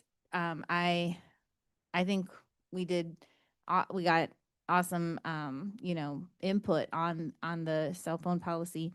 I would love to know more from Spanish-speaking families and other families whose primary language is not English. what they think about this cell phone policy. So I don't know if there is more to do or there, or if that's even something, if there could be a particular question kind of tacked on to the conversations with principals who know their families, talk with their families. But I would be interested to learn more about that. The other thing I want to comment on is the middle school thing. Just So, one, yep. I get some clarity on what Sure. we're doing with the language access. Okay, hopefully it was clear, but I would like to know, have more input from Spanish-speaking families or families who speak a language other than English, as to what they think about the policy and the restrictions. But I don't know if it's possible to get more input at this point, or if, alternatively, if the principals might have some insight based on their interactions with families. That was my ask, Ms. Cardon. Well, I will respond to that. And I wanted to also respond to your concern about the language justice. We had talked about that in committee. And I thought that what Dr. Giovanni and maybe Dr. Pittman as well we had talked about what resources were available generally for interpretation in the main offices. And I thought we had talked about the Multilingual Resource Center. The response we got, I'm looking at Dr. Giovanni, was that they are available. So that if somebody calls or comes in, then the call goes to the MRC and any language within reason, I suppose, maybe there's many different languages, like there's an interpreter available at that point or interpretation services. Is that correct? Or can you share more about that? Because I share that concern from Ms. Chavez, but I thought we had talked about it and I can't remember the We details. did. My notes indicate that there was conversation whether or not all schools had Spanish-speaking staff, and then some concerns about whether they were, available at all times. And then I was asked to confirm with Pablo Friedman how translation works. I did share with you that my understanding, and I would ask Dr. King to weigh in if he has a different understanding, but my understanding is that and this is from conversations with Pablo, is that if a family calls in, if there's not a Spanish-speaking person or a translator available, they are then put on the language line. And it's the same for other languages as well. They are connected with the Multilingual Resource Center, who then connect them with a translator who speaks their native language. So that's something we have on call. That's part of a service that we've always provided. And so I've not had a chance to talk to Mr. Friedman to confirm that, but that's my understanding remains that that's the case. Thank you. I think it'd be helpful to confirm that. And then to your other question or desire to hear more from Spanish-speaking or other non-English-speaking families, I share that. I wonder if we could talk to the principals, or maybe there's networks of communication. I know that, I don't remember her last name now, Claudia, Dr. Lewis. Right, has communication channels through WhatsApp with like pretty large networks of Spanish-speaking families that she's been using in Office of Public Affairs. I wonder if she might be able to use her reach to be able to get some feedback in a way that also doesn't delay the process. Because this is time sensitive. We're supposed to be implementing by January 1st. So what are some quick ways to get the feedback we're looking for, or ensure that we're getting the feedback that we have the feedback we need? Ms. Umstead, did you want to jump in? Yeah, I just wondered if we have a specific question that we want to ask families, because like we know that we have to, the law says you got to restrict it during instructional time. So I'm wondering, is there a question around like a more specific question that we might want to put out to those groups, just to help us get feedback that can help inform what we're doing? I don't know. I think the general question that was asked was a good one, but Ms. Beyer has a thought about that. No, I really appreciate the change that this is going to be for families, the need to have increased accessibility to language services. And I sit here knowing that we had talked about wanting to have this passed at our November 20th meeting, unless I'm remembering wrong, so that schools could have it before Thanksgiving, so that we could have public affairs have the December weeks We got 2 meetings left before this goes live, right? And so I'm not sure what feedback you could get that quickly that would be meaningful, but that, I guess that would be helpful. And it also, I use it as another reason to say that's why I liked kids looking at them at lunch. That was my, oh, you can check your phone at lunch. So at least it would be another, at least for this semester coming up, another chance for parents to have a way to directly get in touch with their kid during the school day if they knew their kid could check it directly at lunch. So, not trying to advocate for anything, but I do feel like time is short on this. And anyway, we can get the best information to make the best decision to have there be a little runway for great communication with families, especially in that short window after Thanksgiving and before the winter break. So. And Dr. Giamatti, did you want to? Yeah, I just wanted to make sure I did misunderstand your question.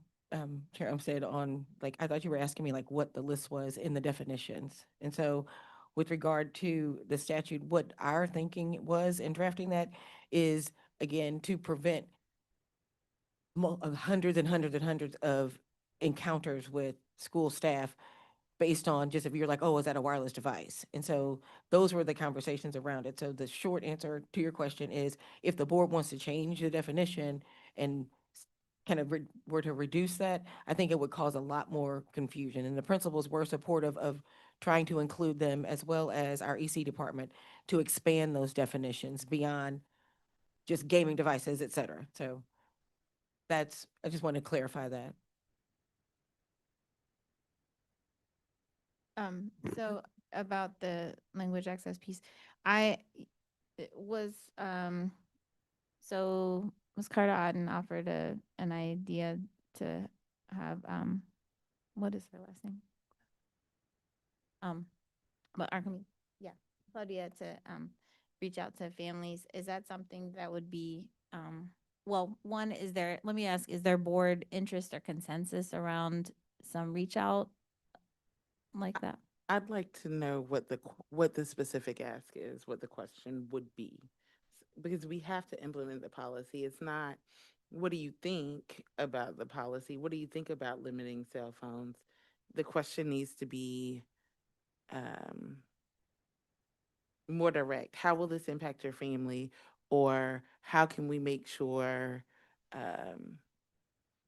what tools need to be in place in order for this policy to work for your family? It needs to be very clear and specific about what we're asking.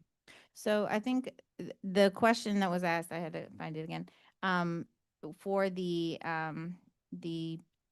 thought exchange process was, what else should Durham Public Schools keep in mind when developing a cell phone policy that reflects both the needs of students and the expectations of families and educators while supporting teaching, learning, and student well-being?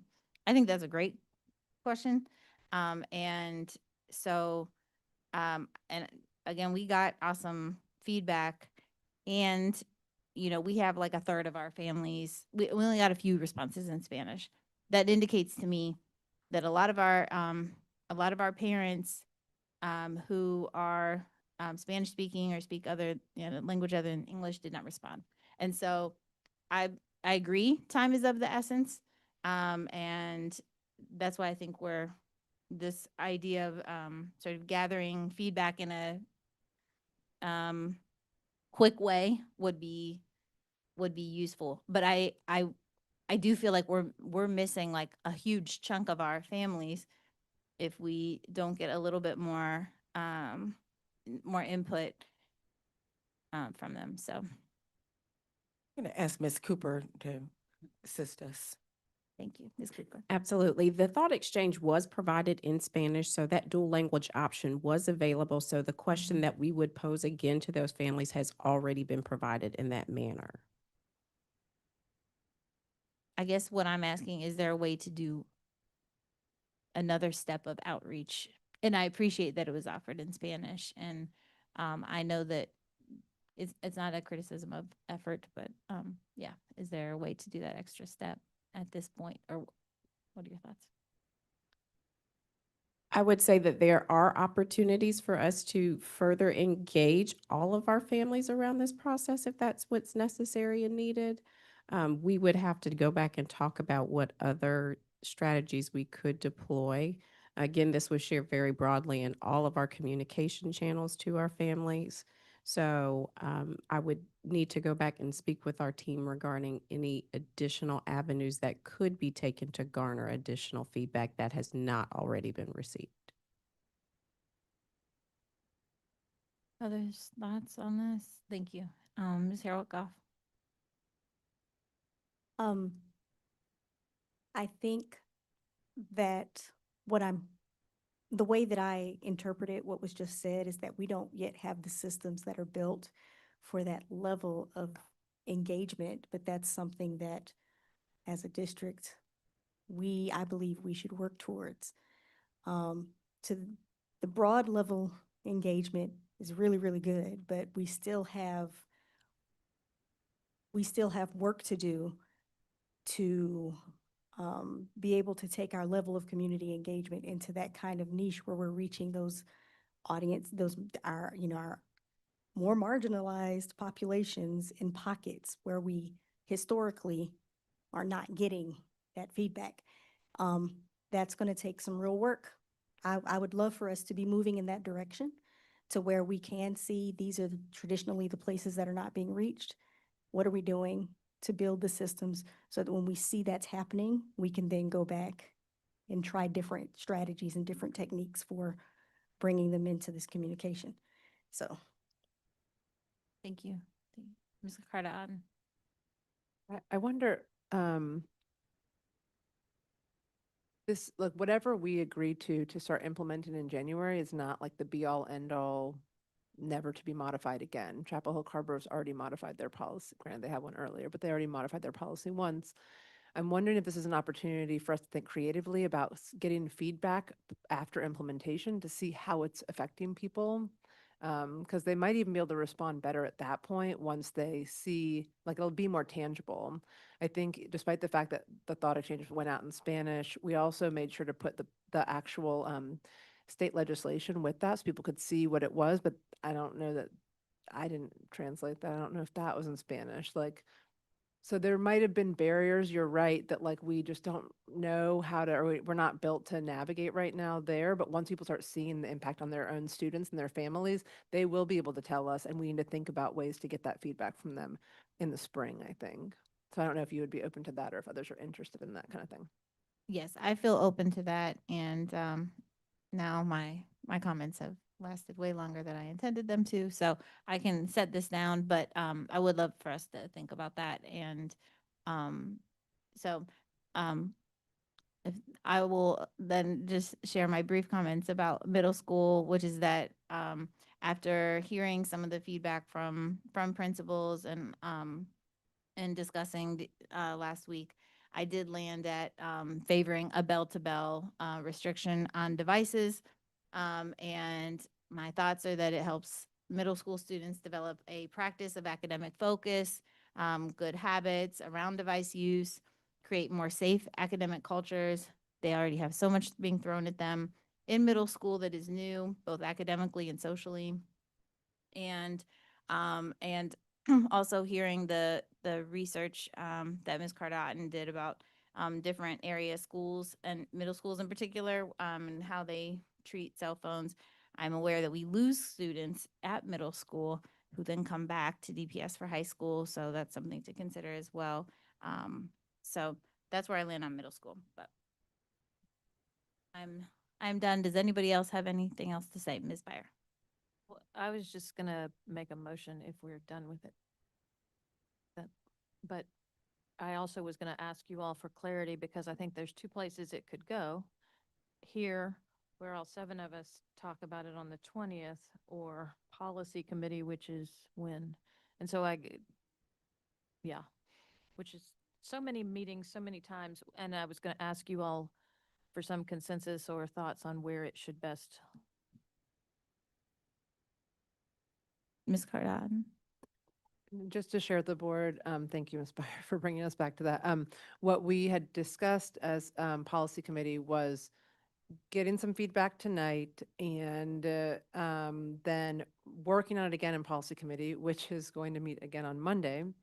And then revising the policy and then bringing it back to the board on the 20th. And we could modify that, but that was what we had discussed. So would love to hear from other board members about if you have a different preference for how we move forward or. If everybody is, or whoever is okay with that, could you give a thumbs up? Okay. All right, we have consensus there. So the policy committee will take it up on Monday, and then we will bring it back on November 20th. So I guess my discussion would be that the other information that we asked staff to go get won't be ready by then. So we're going to be working without much feedback from middle schools. And I hope that since it's such an important policy, if folks can join that conversation on Monday, that'd be great to get as many of us there as possible. Picky one. I mean, I wouldn't expect you all to have feedback from every middle school by Monday. That's what no, yeah. Just want to, but I do think No, that'll be, that's not possible to have that yeah, on Monday. I think that'll be helpful on the 20th. Anyway, I would move that we approve the draft of 4318 on first read and move it to the policy committee on Monday for further discussion. Second. It's been moved by Ms. Byer, seconded by Ms. Harold Goff. Is there any other discussion? All in favor, please say aye. Aye. All right, it passes unanimously. Thank you. And now we will move on to academic services, starting with low-performing school improvement plans for the year 25-26.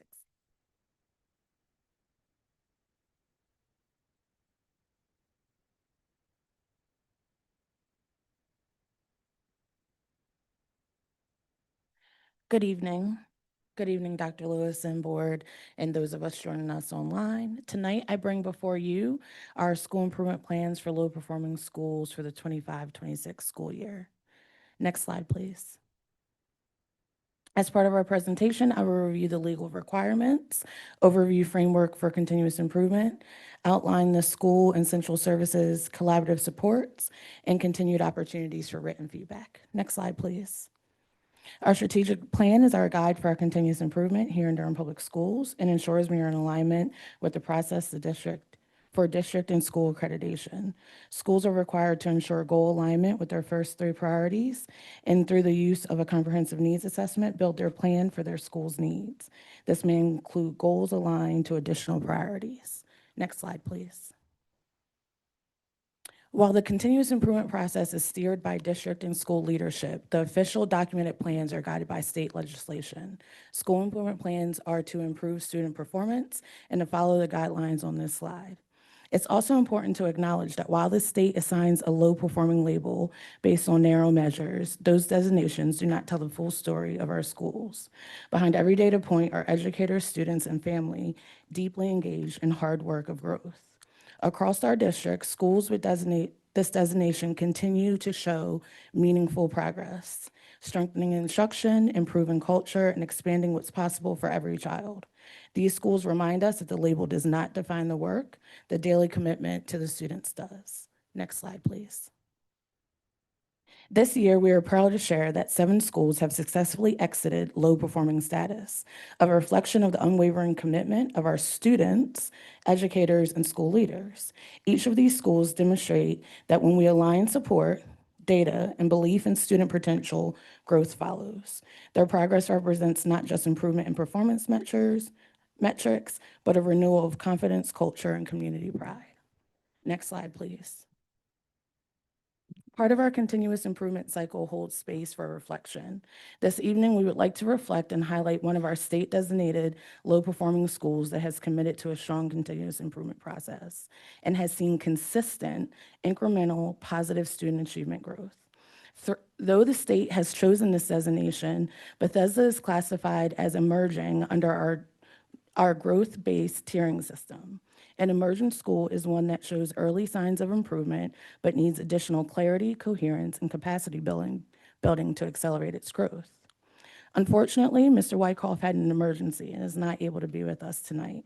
I would still like to share some of the great work underway at Bethesda to make these outcomes possible. Through consistent progress monitoring and tailored support, Bethesda has seen a steady rise in the number of students mastering grade level standards across content areas. The Bethesda's team's focus on explicit teaching, collaborative pre-LCs, and the use of data to guide instruction has created a culture of continuous growth. Under the leadership of Principal Wycroft, Bethesda has strengthened school climate, reducing the number of major office referrals in comparison to this time last year to nearly half, a robust plan to improve attendance, and reaching a 95% positive teacher working conditions response to Bethesda being a good place to work and learn. Bethesda's progress reflects the power of staying the course, steady, intentional improvement that's translating to meaningful outcomes for our students. Next slide, please. Since 2011, North Carolina Department of Public Instruction has used NC STAR, a web-based platform powered by InduStar, to guide school improvement processes. NC STAR serves as the state's framework for continuous improvement and aligns closely to our district's strategic plan, supporting schools in both documentation and implementation of their school improvement plans. Next slide, please. Continuous improvement is both a science and a mindset, rooted in research of Anthony Brick and colleagues at the Carnegie Foundation for the Advancement of Teaching. Improvement science reminds us that lasting change happens when we learn from practice, study variation, and build systems to get better over time. In Durham, we've adopted the same disciplined approach. Our continuous improvement cycles include 6 key components: analyze data, identify gaps, reflect and collaborate, create action steps, implement, and then monitor and adjust. It is not a linear checklist. It is an ongoing cycle of learning and refinement. Each phase builds on the last, allowing our schools to test ideas, study results, and scale what works. Because of this process, our school improvement plans are a living document, constantly evolving as teams review new data, reflect on outcomes, and adjust their actions. This ensures improvement isn't a one-time plan on paper, but an active process that drives real progress. Next slide, please.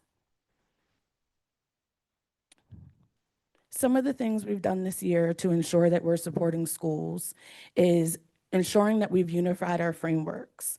We've aligned our 4 major models: Cognia, who we use for accreditation, MTSS, InduStar, and the district strategic plan, into one coherent system that promotes alignment, reduces duplication, and ensures every school improvement work directly advances district priorities.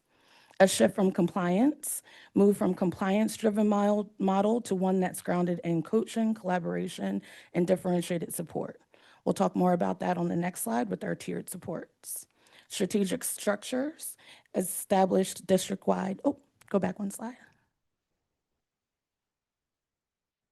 Establish district-wide routines that anchor improvement work, instructional leadership teams, structured PLCs, monitoring calendars, and data protocols to ensure coherence, accountability, and consistency.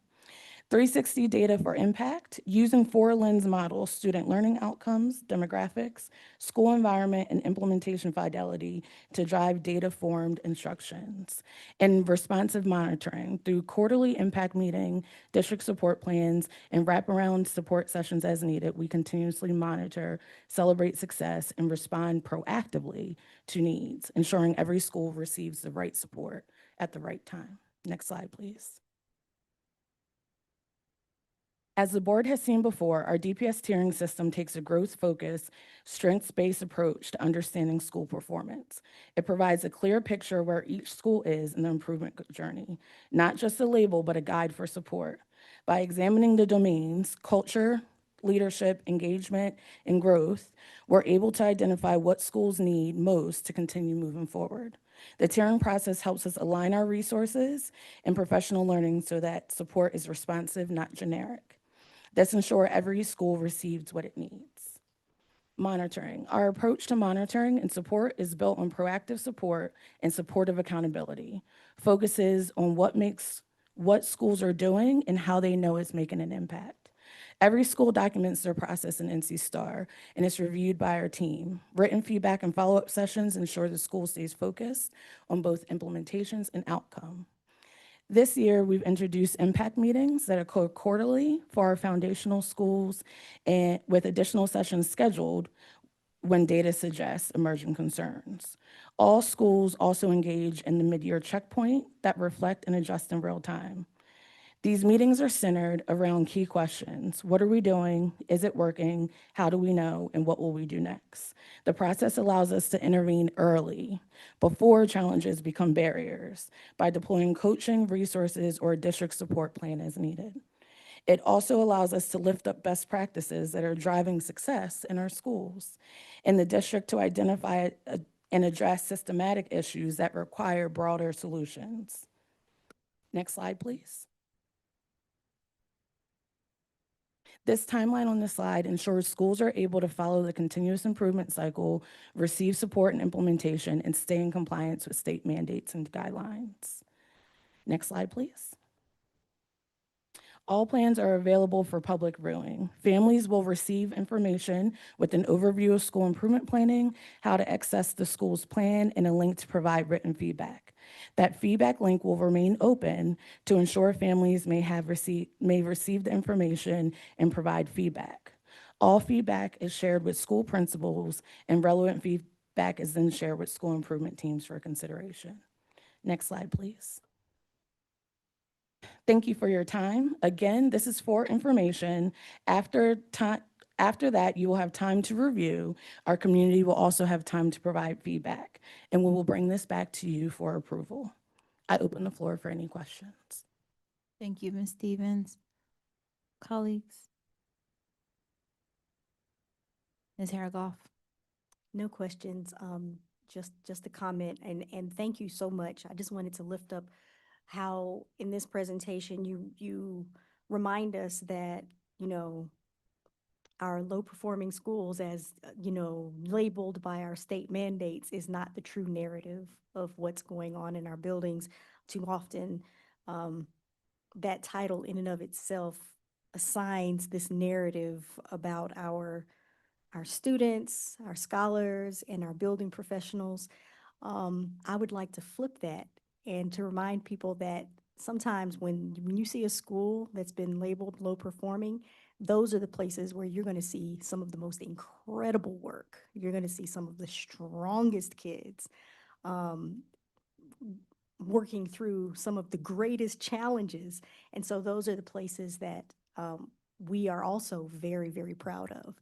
So all of those schools, I just wanted to lift up that, we need to really just always keep that narrative in mind. And so I'm speaking to a lot of people because we all, sometimes we hear the wrong things about that label, low performing. So thank you so much for lifting that out in this presentation. Absolutely. Other comments, questions? Ms. Byer? No, I really appreciate that, Ms. Harold-Goff, and I appreciate that we celebrate the schools, 7 of them that have shaken off this stigma that was put on by the state, and did that without resources that can, extra resources from the state, which actually should have been put into the budget to support these schools. I look forward to a day in North Carolina where we actually put our money and resources into students that need them the most. And I just wanted to also lift up, when you go to the site, that all schools and their school improvement plans are on this website, not just low-performing schools. So any parent can find the, I've been looking at the tool over here. Absolutely. Anyone can go into Indy Star and look at their school improvement plan with the passwords that are there and give us feedback before the 20th. And I think we welcome that feedback and that input. And it lists actually who within the school is on the school improvement team. And there's usually parent reps, teachers and educators from everywhere. Yes, and all of our schools have Yep. a parent rep. So thank you for your leadership on this, and thank you for bringing this here for our public to have this with transparency. Others? Right, I'll ask one question. Thank you very much. Always love to hear about the continuous improvement process. How can families access these in Spanish? Yes, so I will double check to make sure it's been moved to our new website. Our MRC is prepared that any family that contacts our MRC is able to go through their school improvement plan with them. The website doesn't offer an easy way to translate that in real time, but they are prepared and are trained on going through the system and helping families navigate that in their native language. Thank you so much. I think it it it raises the issue of what needs to change on the state level as well, as far as language access. Thank you. All right, seeing no more questions, we will move on. Thank you so much. All right, next we have enrollment and program alignment update. And in Dr. Pittman.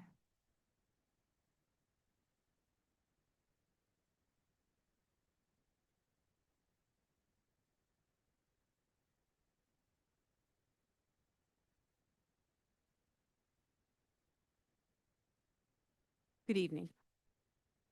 Tonight, we are pleased to come before the board to provide an update on our enrollment and our program alignment work that's been underway. Next slide, please. So in response to some requests from the board, this update tonight will include our current enrollment, and we're going to be sharing that in the context of looking at our end of year enrollment, projections, as well as our current enrollment, and some next steps as we continue working with enrollment data. The second part of our presentation will be an update on the alignment of our exceptional children's programs, and specifically our exceptional children's pre-K with our EC separate special programs. And then we'll have some time for discussion. As we begin, I would like to first introduce the members of the team who are with us this evening, some of whom you will hear from directly. But from our operational services team, Devin Mitchell, our Director of School Planning, Vitaly Ratsky, School Planner, who will be presenting the enrollment update, Kristen Brookshire, School Planner, who will present the EC Specialized Programs Alignment Update, and then additional members who are here with us this evening, Melody Marshall, Director of Student Assignment, Karen Thompson, our Director of Early Education, April Cheek, our Director of EC Pre-K, and at this time, I'd like to invite Mr. Vitaly Ratsky to the podium. Next slide, please.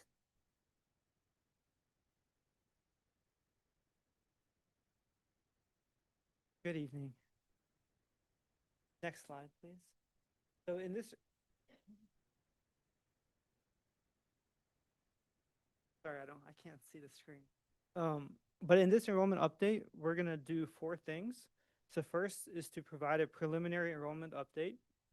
Second is to compare the current year enrollment to 2 important benchmarks. So first, last year's enrollment, and second, the internal enrollment forecasts for 25-26.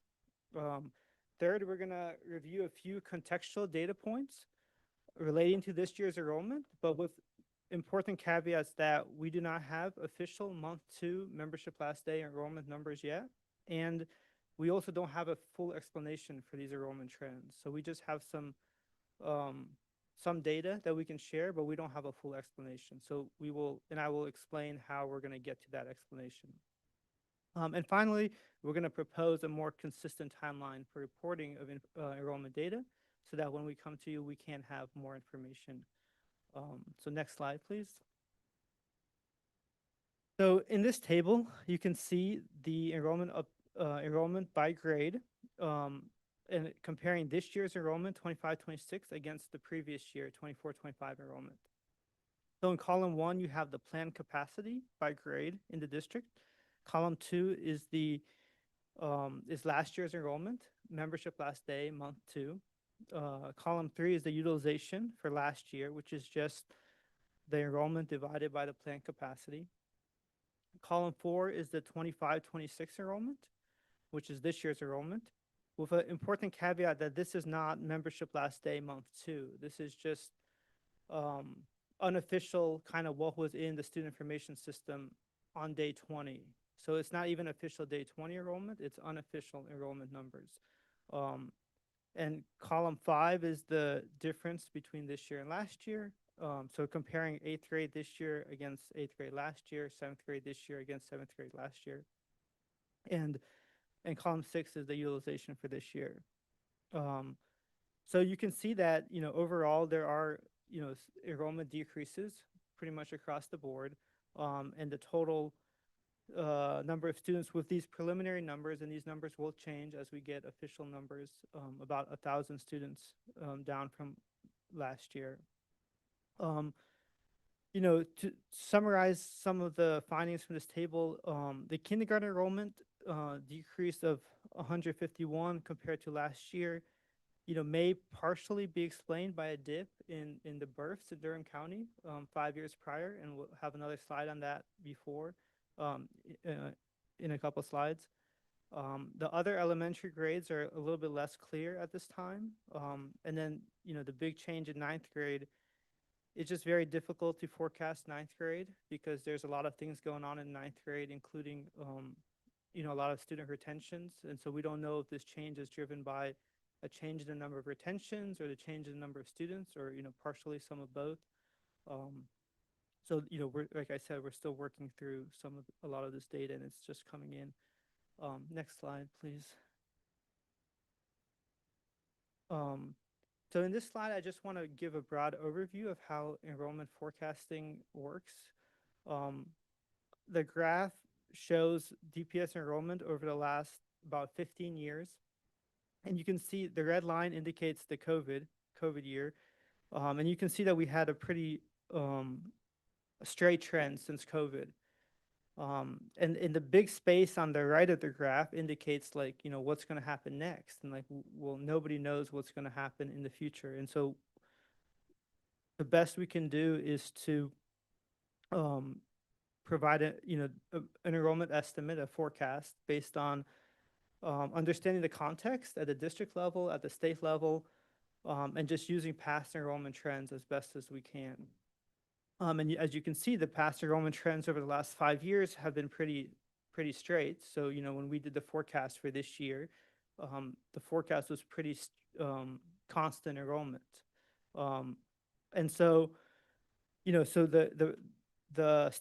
the accuracy of enrollment forecast depends on, basically the past trends continuing into the future. And so when there's a very sharp change, it's very hard for us to forecast that accurately.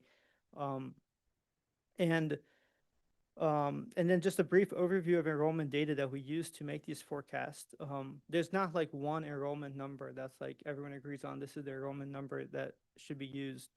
There's 4 different numbers that the state produces, or that the districts produce and provide to the state. Enrollment, average daily attendance, average daily membership, and membership last day. And then those numbers are collected for every month of the school year, right? So month 1 through 9 and a final version. So for enrollment forecasts, historically, we have used membership last day of month 2. And so we try to compare apples to apples and compare those same data points each year, with the understanding that membership last day of month 2 doesn't come out until the end of October, and we usually don't get that data for a week or so afterwards. So that hasn't happened yet, and so there, like I keep saying, there could be some changes with the numbers, but I think the basic story will be similar. Next slide, please. So this slide just illustrates how we've done with enrollment forecasting at the district level over the last couple of years. The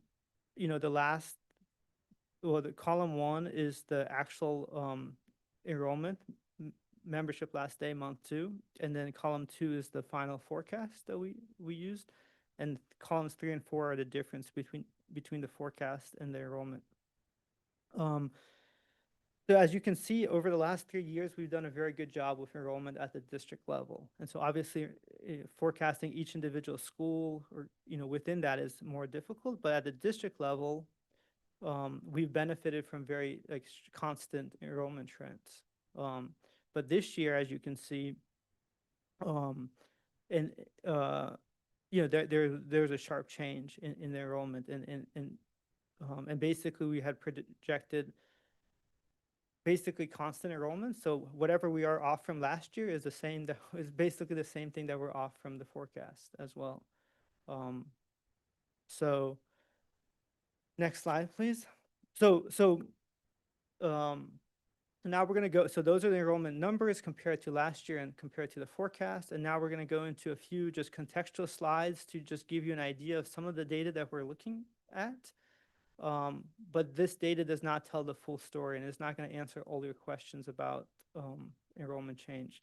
But the first slide here is about resident live births. So this is the number of students, number of children born to Durham County residents each year.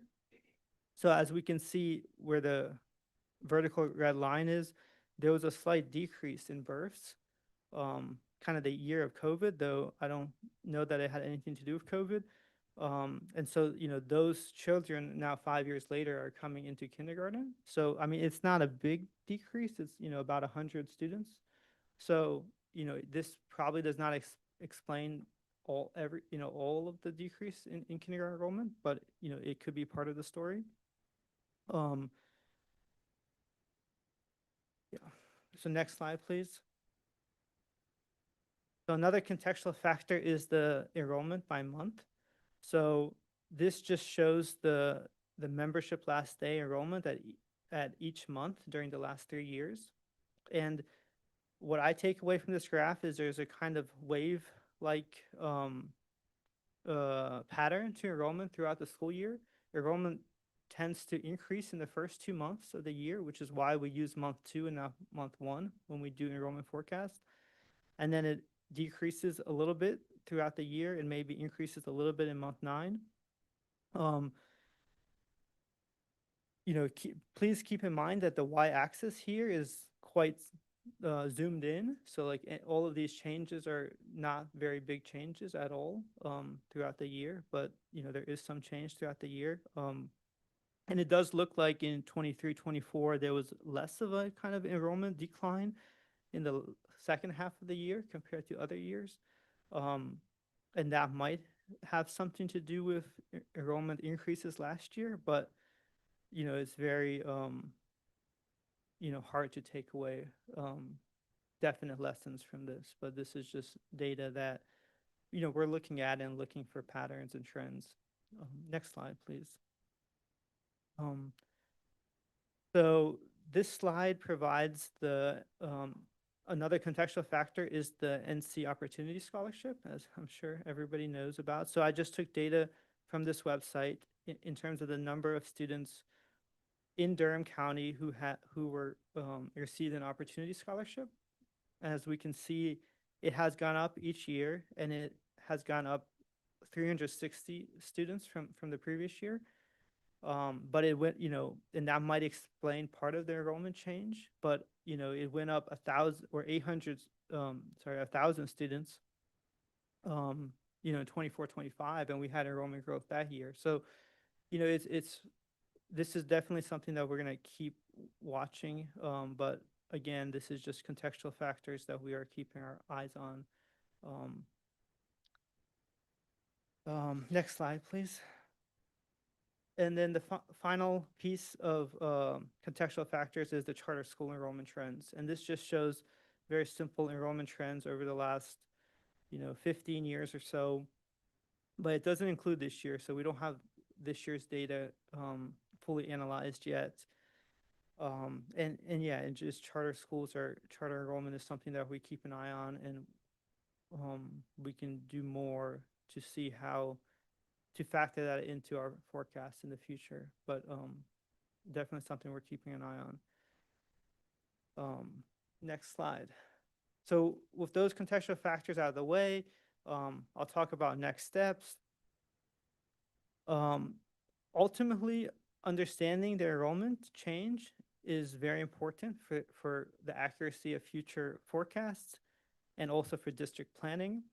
And, you know, we do plan to do further analysis that includes enrollment by grade, race, ethnicity, and region to get a better sense of like what groups of students are driving enrollment change. comparing us against peer districts, is this change happening in other districts across the state, or is it worse in DPS, or is it better in DPS compared to other districts? And examining, more carefully examining opt-out to private charter homeschool. And then in terms of the timeline for this analysis, as I mentioned, enrollment data is not fully available before November, December, and it takes time to analyze and look at all these trends. Usually our typical process for enrollment forecasting, which includes the analysis of past year's data and then turning that into forecasts for the future, is from November to March each year. So, we propose that we come back in March, or in March we have, by March we will have a better sense of an analysis of this year's enrollment, and then forecasts for the next school years in long range forecasts as well. And then for June, using that information, we want to take that information into a student assignment planning process, which we can kick off in June, and it can be a process that we do annually, and see how any changes to enrollment and enrollment forecasts, could possibly affect student assignment decisions in the future. Next slide, please. So along those lines, the plan for continuous student assignment planning is first to continue our collaboration with the DPS Foundation and Duke University through the Spencer Grant to analyze Growing Together. We started a long-range planning working group that will meet and manage the long-range forecasting and the annual forecasting process, and suggest student assignment changes, and these changes are covered under policy 4150, which or suggest that we review student assignment every year and provide a update, every 5 years at least. I think that is it for me.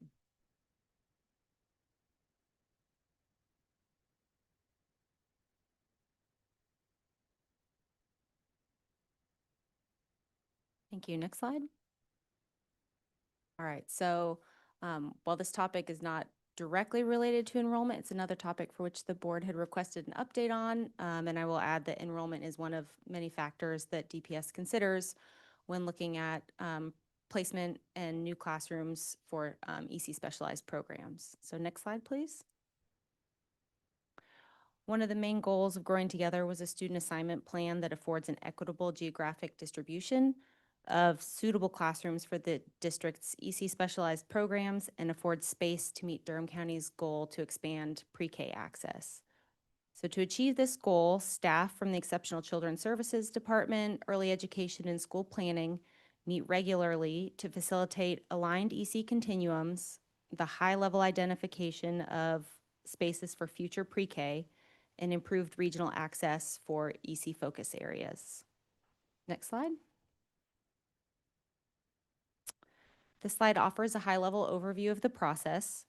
So initially, each elementary school was reviewed for the number of full-size classrooms, the existing academic programs at those schools, and the EC focus areas available within the same region.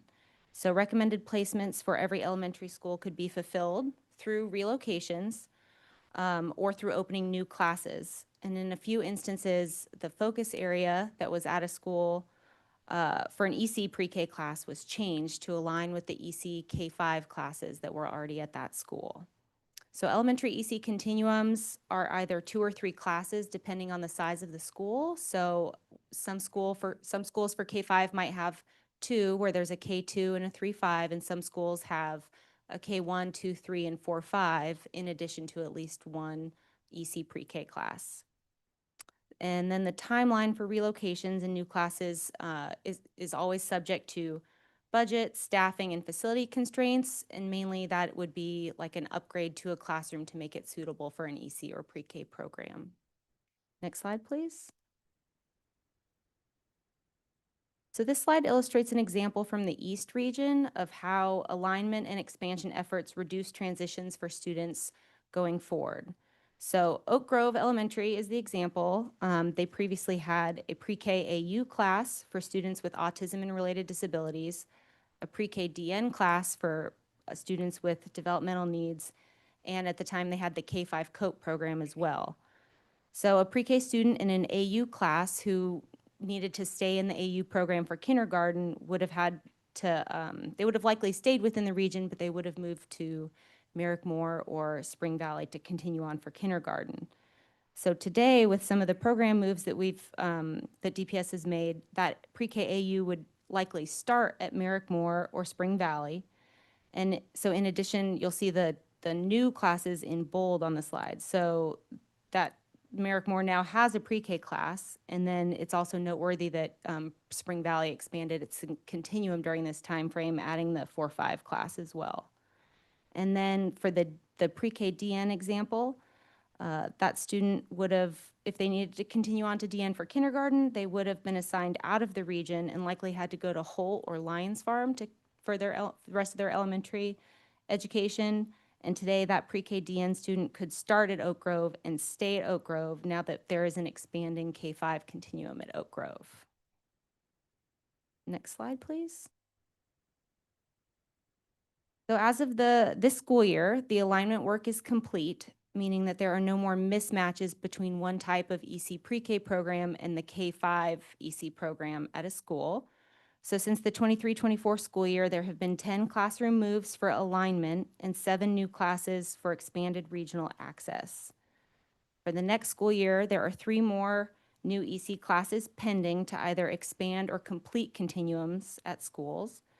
And beyond the next school year, there are 9 schools that could receive additional programs, and that's contingent upon demand for those seats, continuous monitoring of enrollment at those schools, and capital improvement plans. So we will look forward to keeping the board updated on our continued progress, and we're available to answer questions now. Thank you, Ms. Brookshire. Mr. Radsky. Colleagues.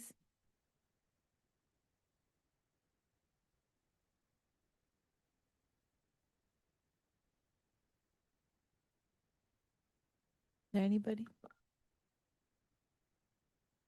Chair Armstead. Thank you all for the presentation. It's really helpful to get some of those numbers and see where we are. I'm excited about this alignment for some of our exceptional children programs. I talked to families who said I had to go here, then I had to go here, then I had to go here, where I had other students in other places, right? And so how are we making sure that is as easy as possible? So I really appreciate that. The enrollment data is sobering, I think, for us. And I think as a board member, I'm thinking, what do we need to do to make sure families know that we're the best option for their family?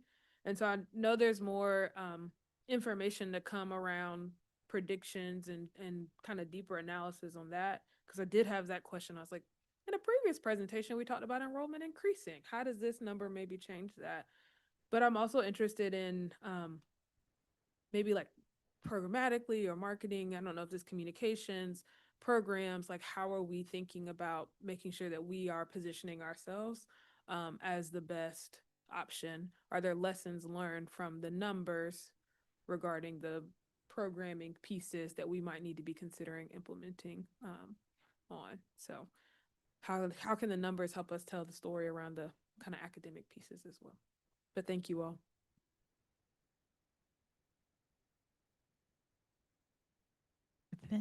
Yeah.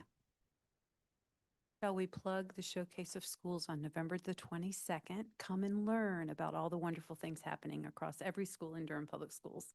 Thank you.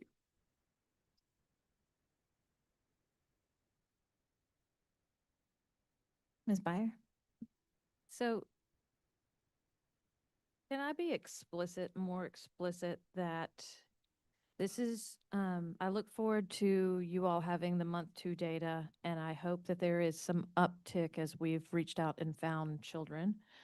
I'm concerned that immigrant families may be impacting our data in explicit ways as the national climate has changed.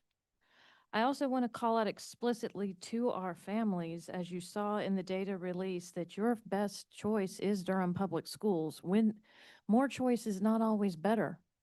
And you can be doing harm by enrolling your child in a Durham charter school. I look forward to the day when charter schools actually have accountability and we put a cap back on them in North Carolina. But this exponential growth in charter schools across the state has actually done harm to students and families. Charter schools typically are more racially isolated, and they do not actually provide in the best ways for the needs of exceptional children and transportation and meals and interpretation services. Research is solid on that nationally, but especially with our lax oversight in North Carolina. I also want to call out explicitly to our families that are in private schools and taking public taxpayer money for your child's private education. Stop. You don't have to do that. And it's explicitly, when put to voters, state after state after state, people vote down vouchers. They don't want taxpayer money going to typically religious schools. And that is what the majority of these schools are in North Carolina. Over 2/3 of them are religious. People can choose whatever they need to choose for their children, but taxpayers don't need to fund it.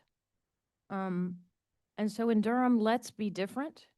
I had a friend that said, if we believe in all things beautiful and equitable and fair and the diversity of our beloved community, let's be in school together. So I look forward to ways that we can continue to uplift those shared values together for our children and model that. Yeah, I didn't come up with any questions, but I hope that this data starts to pick up. I hope we learn stuff from the national grant that we won with the Sanford School at Duke. And I hope that families will consider that individual choices impact the collective good, and that together we can do differently in Durham. So I appreciate all this work and look forward to highlighting all the great things in Durham Public Schools. Thank you. Ms. Cardot.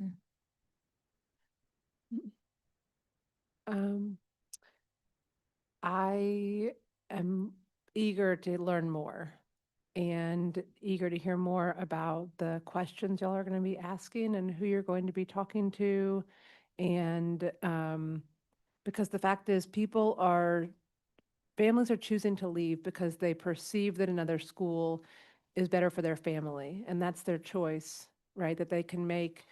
But they're not only leaving, they're staying.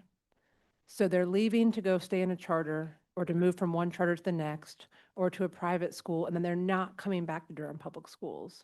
Some of them come back, but not all of them. We saw that what happens throughout the school year. So I think I want to learn what's making them leave and then what's making them stay so that we can then work to do better, to be the school district that serves the needs of all the students so that they want to be here and they want to stay here in Durham Public Schools, not just because it's the morally right thing to do, but because it's what's best for their children and the children of our community, both of those things.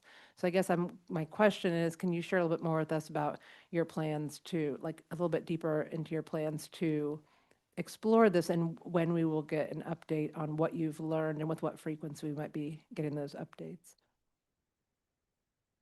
To explore the Speaking question specifically about the Spencer grant and that evaluation of the Growing Together project, or what?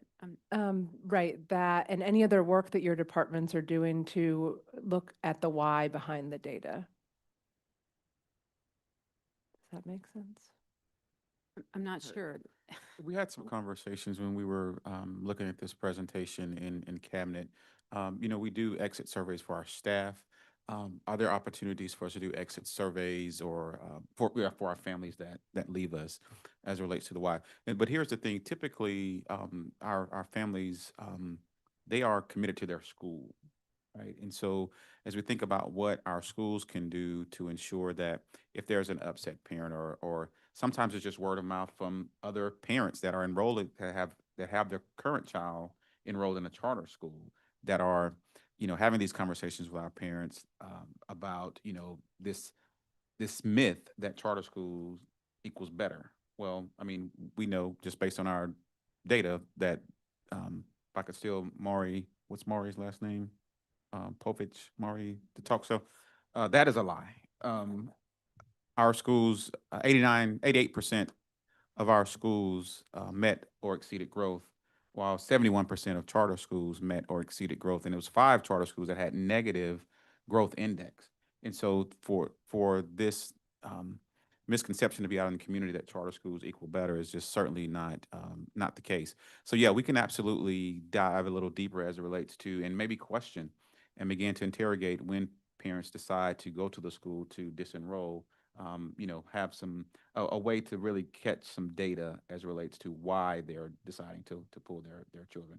But here's the other thing. We also know that of the 115 LEAs across the state of North Carolina, 112 lost enrollment. And so it's a state and dare I say national, on the Council of Great City Schools conference and on the call today, large conversations about districts consolidating their buildings due to low enrollment. And it goes back to this attack on public education. And what I want our families and communities to know, that charter schools are not private schools. They are public schools as well. But when they send their kids to the charters, that money follows them. And then when they decide to get upset with the charter school and come back, the money doesn't come back with them. And so I know that's a long answer to your question, but yes, we can look at ways as it relates to collecting more data from our families. Ms. Carter? Well, just as a follow-up, what you reminded me of is as was noted before, the importance of the communication strategies we're using in the marketing that we're using, right? And I think we've been digging in, like we've been doing some of that, but I think we have to continue to get more innovative as these attacks on public education are happening. How are we communicating what happens in charter schools that maybe doesn't happen in our school, or what the value is that we have that is not in others? Because I think we've been making good strides there, but we have to keep doing better as we're facing more and more of the pushback and the attacks, so. And I've been sharing those graphics, those slides that our Office of Public Affairs have created around our most recent data with our chamber partners, with our higher ed partners. We also have begun a series called Higher Ground. Sheena, do you mind sharing a little bit about Higher Ground, where we're telling our own stories about our individual schools as well on social media? Absolutely. So from our recent data release, we are taking a deep dive into the work that those schools are doing through that series called Higher Ground. It has debuted on social media, and those stories are on our website, and we've received positive feedback, not only from the school communities, but also from others who are really ecstatic about the work that is happening in our schools. So we're going to continue that series in the next few weeks. In addition, I do want to speak to some of the more direct marketing strategies that we are working on and deploying in our office. One of the things that we've started this year is direct email campaigns to students who are transitioning from fifth grade to 6th grade, and also 8th grade to 9th grade. Being very explicit about their options, telling them about opportunities, encouraging them to explore their school options, and also talking about the programs that are available to them in Durham Public Schools. All of that that's already started actually, and will lead up to the Showcase of Schools and beyond through the lottery process to make sure our families are well informed. So it's also not only recruiting our students, but retaining the ones that we have, and that work is already underway. Armstead. I think I'm really excited to hear about that marketing work. I think the other things I want us to wrestle with is, like, I'm looking at how many elementary school students, and I'm wondering how many didn't have after-school programming. And so the families were like, I need to go where my after-school programming is available, or how transportation or challenges with that also have impacted these numbers. So I think there's some marketing and strategy that we need to do, but there also is some things that as a district, we need to make sure we have the full options for families as well. Because we know that's been a challenge for the last couple of years, and people are making decisions. And charter school growth aside, families make decisions what they believe is in the best interest of their kid and in their family. And so I personally try not to villainize too much because people are making decisions when they think is best. And sometimes we aren't the best options because of things that we haven't improved on. And so how do we make sure we also do that improvement as well for families? So.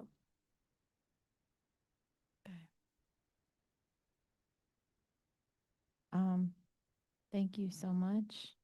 I also look forward to more analysis, and I appreciate everything you've provided here.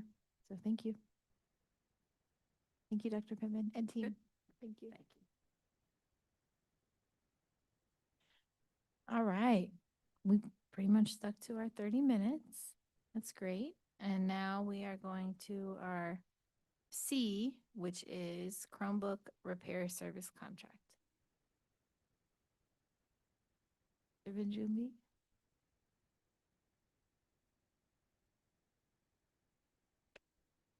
So I didn't bring any presentation here. Let's start with questions. Thank you. There's no presentation. No. All right, we just have questions. All right. Yeah. We will start with Vice Chair Rogers. I appreciate you being here since I pulled this from the agenda. I thank my colleagues for indulging me. I think my first question would be, the précis doesn't indicate which attorney reviewed this. Can you share any information about the attorney that reviewed the contract? So the contract that we use is the standard DPS services contract, which has already been reviewed by Tharrington Smith. It's a standard contract that we do use, which has been reviewed way before. So it wasn't a new drafted contract, if I may add. Okay. It's one that has been advised, I think, by the finance department for us to always use. So, yep. Okay. And then I emailed a question about the value in the contract not matching the value in the précis. Has that been updated? Yes, like I indicated, that was a clerical error. The price on the contract should match what's on the précis. On the précis, we had 675,000. That should be the price on the contract. And I indicated that if approved, the contract that will be brought forward for the board chair to sign will have the correct amount on it. I don't think it was updated in the documents that you have, but yes. The one that's in board docs doesn't match. That's the one that has the clerical error, yes. Is there anything else that's changing in the contract that you're gonna bring? Like, is Chair Umstead expected to read all 90 pages of this contract to make sure that it hasn't changed? Can we bring back the corrected one? Yes.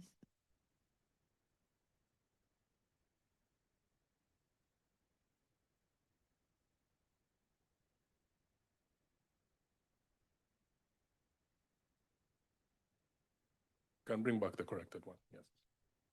So we'll get that tonight. And so do we want to hold off on approving it then? And so we can take a vote when it's available. So, yeah, I have another question, and I think this is for Mr. Teeter around,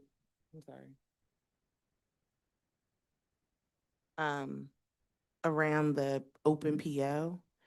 What impact does an open PO that switches fiscal year have on our budget cycle? Because this contract is going to run from November of 25 to November 26, so it's switching fiscal years. How will we get a clean audit if we still have an open PO? I think logistically for that purchase order, he has, it looks like it will be split funded in nature, right? So he's using a portion of state technology funds for this, as well as the local resources collected from the technology fees.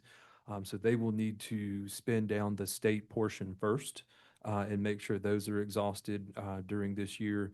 And then when we roll that purchase order into the next fiscal year, we'll only be able to roll that local part that's from the school technology fees, and it'll roll for the balance of that PO coming from the local technology fees that have been collected.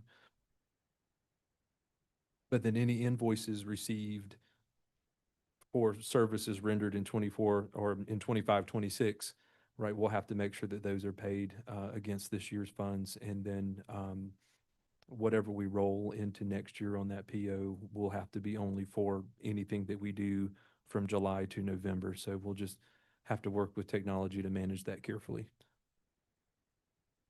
Okay. The other question that I asked about was reporting to the board, because this is significantly higher than we generally do over a long period of time. And the answer was yes, it will be reported to the board, but there was no demonstration of what that timeline would look like, or when the board should expect to have updates. Part of me wonders if we should be considering a 6-month contract that goes to the end of the fiscal year and then opening a new contract We for have the that. coming year. Right, I just want to clarify on the data. That data is available every month. We can provide that data if needed every 3 months, depending on what the board prefers. We can always report back on how many repairs we've encountered, what we've spent on those repairs. That's data that's available. Thank you. That's all I got for now. Cordell? I have a somewhat related question, and it is about well, it's about how much we should be approving now. Given the fact that this falls within the larger long-term plan for devices in the district. And it was committed to us that we would have a long-term plan by early spring, before March if possible. So I'm wondering, it feels weird to approve something that's going to extend beyond that when we're going to be getting more information then on whether we will continue to need this or how this will fit into the bigger plan. So I guess I'm wondering, can we just approve something that lasts until we get the plan, or lasts until February, and then in February we rethink this and we might need to modify it based on what we hear and we decide together is our long-term strategy? Because it feels very much like we're still tackling things piecemeal when it comes to Chromebooks. And I want to, as a board and as a district, be thinking about it, starting with the big plan, and then how do we work with the repairs and with the new devices? So curious to know how that would affect your ability to do your work and to make sure that all kids have their Chromebooks. It wouldn't really affect. The main reason why we brought this contract before you is damages and repairs are happening every day. Every day kids are damaging devices, and we do send out those devices out. We could do that, and every month we're spending 30,000, which you would never want, because it doesn't come to the board. Okay, we could, hey, devices get broken, we send them out, they fix them, they come on back, we pay that 30,000, we pay that 40,000, we pay that 50,000. At the end of the day, it accumulates. It comes to 500,000, 600,000. I'm pretty sure when the audits come in, you will see that, oh, we spent 600,000 on repairs. We never got to know this. So this was more of bring to you saying, we have what's happening here. We have 20,000 Chromebooks out of warranty. They're breaking every day. We are sending them out every day, and we're spending money every day. So on one hand, we could keep spending 1,000 every day, or we could be straight up with you, accountability, responsibility, and say, hey, we are planning on, from the trends that we're looking at, we're likely to spend 500,000, and we just wanted to come let you know that way you approve this spending ahead of time. But your point, it wouldn't affect the operations that we are running. We're just trying to be transparent to say, from what we're seeing, we're spending 30,000 every month. It's going to add up. But yeah, it wouldn't affect our operations, because like I indicated, when students break devices right now, they open a help desk ticket, we send it to the vendor, they fix it, they bring it back, because we've already seen the prices. And for us not to interrupt operations, we can't just sit back and say, sit it back. That would be a kid without a device. We have some spares that we have going on around, but again, that would be kicking the can down the road. So to answer your question, I don't think it would affect that much, because it would either fall within price ranges that can still be paid and gone ahead, but we just didn't want that bill to accumulate. And at the end of the day, you wonder how we came to spend 500,000 in repairs. So this was more of, this is what's planning to happen, and this is what I want to bring to you. So I don't know if that answers the question, but. I think so. Thank you. But I have a couple of follow-up questions. So it wouldn't delay your ability to repair devices if you do it that way, and it wouldn't cost us more. It's just that those expenses would be kind of under the radar of the board because we wouldn't need to be approving them. So do we prefer to just approve a larger sum now, giving you this permission with a wall or a limit, or would we prefer you to just do as needed? I'd be curious to hear what my colleagues have to say about that, and then also about the idea of approving something until we get this bigger one-to-one device plan, and then kind of rethinking our solution for repairs and what we're willing to approve for repairs at that point. And just add on, in the plan that we plan to bring, we show that comparison of, hey, we are spending 800,000 on repairs over here, but if we go for a refresh, we'll be performing this much. So just want to let you know that that comparison will be highlighted in the plan. Just want to add to that and just be clear. There is no configuration that we can present that will not require us to repair Chromebooks. Students use Chromebooks every day. There will be cause for us to repair them, whether we continue with a full-on one-to-one configuration, whether we shift to a day user configuration, K5, 6-8, or K12. We will always have to repair Chromebooks. And so I just want to be clear. Our hope is that, and I think what the data has told us so far is that the more students use devices in a day user mode, the fewer repairs we have to find because they transport them, between home and school less. And, there seems to be a pretty close tie between, the number of repairs and losses that we have, to that configuration. But just to be clear, there's no configuration that we can create that is going to alleviate the need for us to repair Chromebooks. Ms. Cardon, and then Chair Umstead.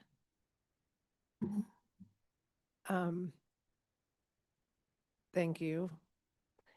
And it sounds like there's some changes that are being considered that might reduce the repairs, reduce the cost of repairs, right? We've talked about that, and you just named some of them, right? The day user model.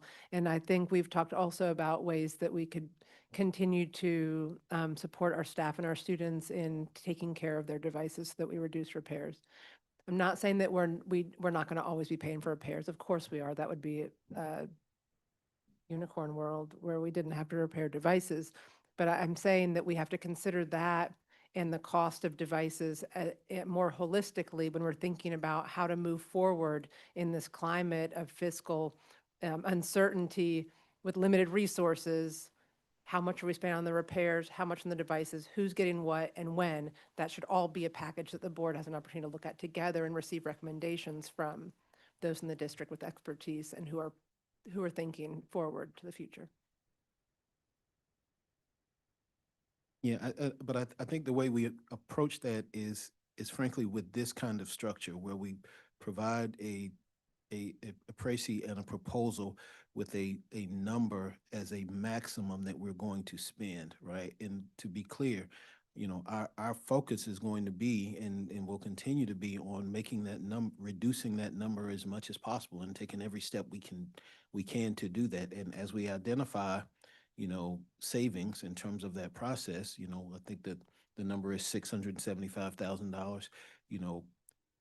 If it becomes clear that we don't, and again, it is our hope that we won't need that amount of money, those funds can, go back into the coffers as we think about, other pieces of our instructional, our technology configuration.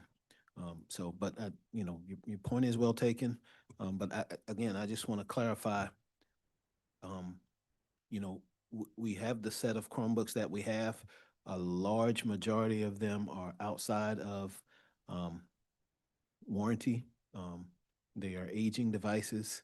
And so we certainly going, and I understand that you've shared that, we're certainly going to need to repair them consistently.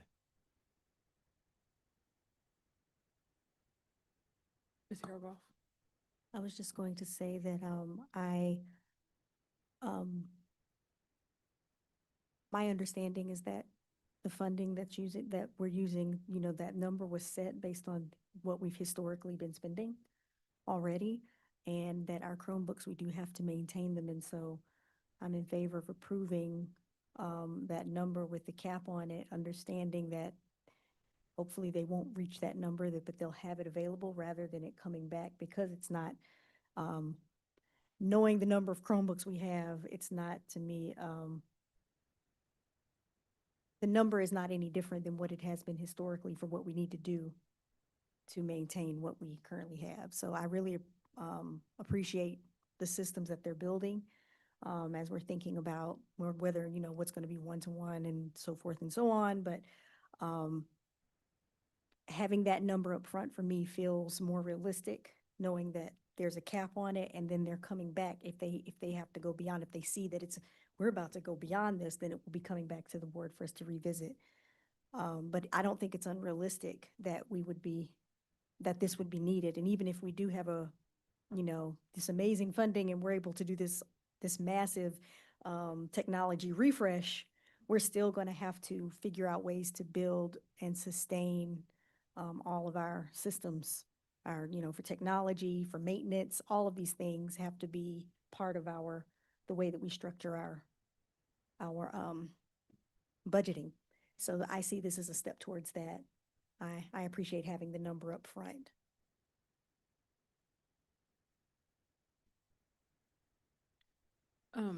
My one question is, do we anticipate savings by engaging in the contract this way versus how we're using it now? So, and I'll get Mr. Majumi to come back. A couple of things I wanted to uplift and remind the board of your already gracious approval. So with our new 2,000 devices, we have a lot of Chromebook cases, which mitigate against one of our highest frequency repairs, which is repairing the screen. And so me and Mr. Majumi have talked about and strategized on how we get more cases in the hands of 612, which is where we have our high level of damages and loss mitigations. So we're going to see a cost savings just in that. The other thing is that those 2,000 devices are also under warranty. So if anything happens to those devices, then we do not pay for those. Those are under warranty under the Lenovo contract. Right now, we have almost 70% of the devices that are over 6 years old, and they are under no warranty. And so that's why we're accruing all of these costs. And so a part of that one-to-one plan is for us to make a decision as a district to say, what do we envision ourselves to be as the premier school district? Is it maintaining one-to-one, which means that we will phase out these older devices, which actually cost more as we repair them frequently. So if you think about a device that's 6 years old going through a child's hands, it may, depending on the student, have 10 repairs, which may even exceed the cost of the original investment in the device. So we're at that point in the road where we have to think about just logistically and philosophically in terms of education, who we aspire to be as a district. In terms of the contract, it locks us into that rate. And so bringing things out of 6 months, what we commit to in the first 6 months may not be that rate that they give us in the next 6 months. And so this contract assures that the rate in which we have thought about the repairs, the screen, the keyboards, et cetera, that's the rate in which we're locked in for all our repairs for the year. And so I think that the number that we gave you is the number based on the most recent 4 months, as well as looking longitudinally at our data over the last year. Last year, as you know, we had lots of loss, lots of damages, and we've put structures in place in terms of our one-to-one inventory systems, managing our assets in a way that is systematic across all schools. So there's several, I don't want to belabor at 821. But we have several mitigating strategies that we want to come back to the board and show you those cost savings. However, we want to be upfront, because previously what happens is we've been making those repairs monthly. They were never at a standard to come to the board. And so we're trying to do due diligence, and it also feels like that due diligence is not exactly what the board wants. So we're happy to come back, but we want to put ourselves in a space where we can really know exactly what we have, plan that out, map that out, and make sure that we have something that we can sustain for this year as we go into whatever that new one-to-one vision looks like, and bring back the board that data that can help us make good decisions and choices. Ms. Carter Otten. I was going to say, thank you. The way that you explained that is really helpful, and it makes me feel more comfortable with this and to better understand the locking in of the rate. And we are not beholden, and it looks like we will need to spend that money eventually. We're not going to be wasting money or putting money down that's not going to be used for repairs. And we are going to be having you guys, as you've noted, already looking at this more comprehensive plan that includes the repairs. So thank you. Ms. Rogers? Yes, thank you. And the clarity helps us feel more settled. So just because we ask questions doesn't mean that we don't want you to do the due diligence, that we don't want you to bring the best. There just were some clarifying questions that would help put us at ease about approving this contract. It's a lot of money. We appreciate you being here to answer those questions. Yes, it is a lot of money. It is. Yes. So just remind me one more time that we do anticipate savings. with We this. do. We anticipate savings from, number one, we have a small subset of our devices that are actually covered under warranty. And prior to this, we were repairing all of our devices because they are over 6 years old. The second one is mitigating strategies in terms of having more Chromebook cases on devices. Right, sorry, I'm gonna stop you, Oh. Ms. Tibet, but just thinking about numbers as far as how much we would have spent on sending things out last year versus the number of $675,000 for this year, that's lower than probably what we may have spent last year. I hear you, like, we had 2,000 new devices, so those ones that might not get sent, but like, as far as like just number wise, is this number lower or equal to what we spent on repairs last year? It is an approximation of what we spent last year. Okay. And we anticipate having less, but we want to ask you for what we have already had in repairs longitudinally, knowing that we have some of these mitigating strategies. We don't anticipate exceeding this. We anticipate it being lower. Understood, okay. Being lower, but it could be still close to what we had last year because the real long-term strategy around making repairs cheaper is having new devices. Correct, as well as some other in-house I mean, things, yeah. The cases, thank you so much, right? I do not carry my phone without a case because I know I will drop it. And I just think that is us doing our due diligence around making sure we'll take care of our devices. Exactly. So, anyway, I'm sorry. Thank you, Ms. Byer. So I think I appreciate the transparency and bringing this actually as a big contract to make clear to the public that this is what we're investing in these devices. And I also take responsibility that we let these devices get too old. Because we talk about the life expectancy of a Chromebook, it's 3 or 4 years. We've got these COVID era ones that we bought with federal COVID money, and we didn't, not you, we didn't plan for them well enough as we went forward with one-to-one. And so are you taking some of them out of circulation when they are not worth repairing? Can you talk about that so that our public knows that we're not just throwing good money after bad devices? That's correct. And I think Ms. Sidbury did allude to that. There are some Chromebooks, I mean, we've already shown examples of what the damages are. Some Chromebooks, the cost to repair is more than the value of the Chromebook itself. So that's what we've been having. We've told the vendors that if the Chromebook is more than $200 to repair, put it aside. Okay. So yes, there's a Chromebook where the invoices are $250 and you're like, a new Chromebook is $300. We're not doing that. So yes, we really try to look at what the cost is, and if it does make sense, we do.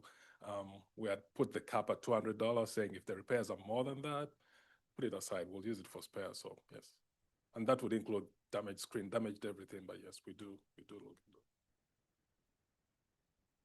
I appreciate that. And I appreciate that being part of the rubric that you bring forward in the spring, because we've got to get where if it's 150, we're not putting 150 into a $300 device. Like there is a depreciation on that is very quick on a Chromebook, and the technology is still advancing pretty quickly. So, thank you all.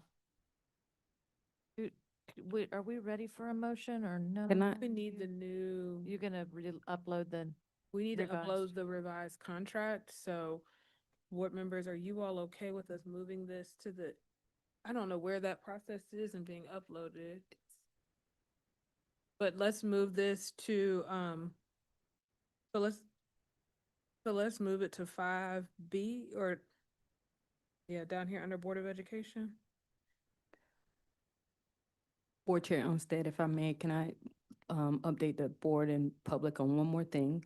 I just wanted to sing the praises of the information technology team because they have new members of the team now that are actually training in-house on some of those small, more menial repairs that we sent out for, like keyboard keys and they say all types of words. I don't understand the motherboard and the headboard, the shipboard.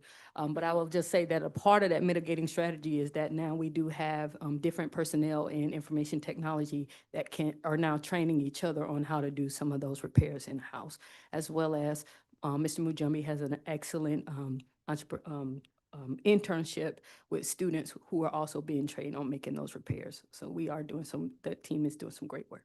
Awesome, thank you. I was gonna say, I hope we have some students in doing some of those repairs and things too. Great skills for them to learn.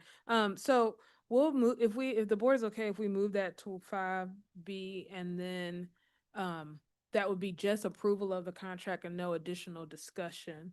So that staff hopefully can go home and don't have to wait for that to come. Does that sound okay? All right. Do we need to do a new motion to approve a new agenda if we're moving an item?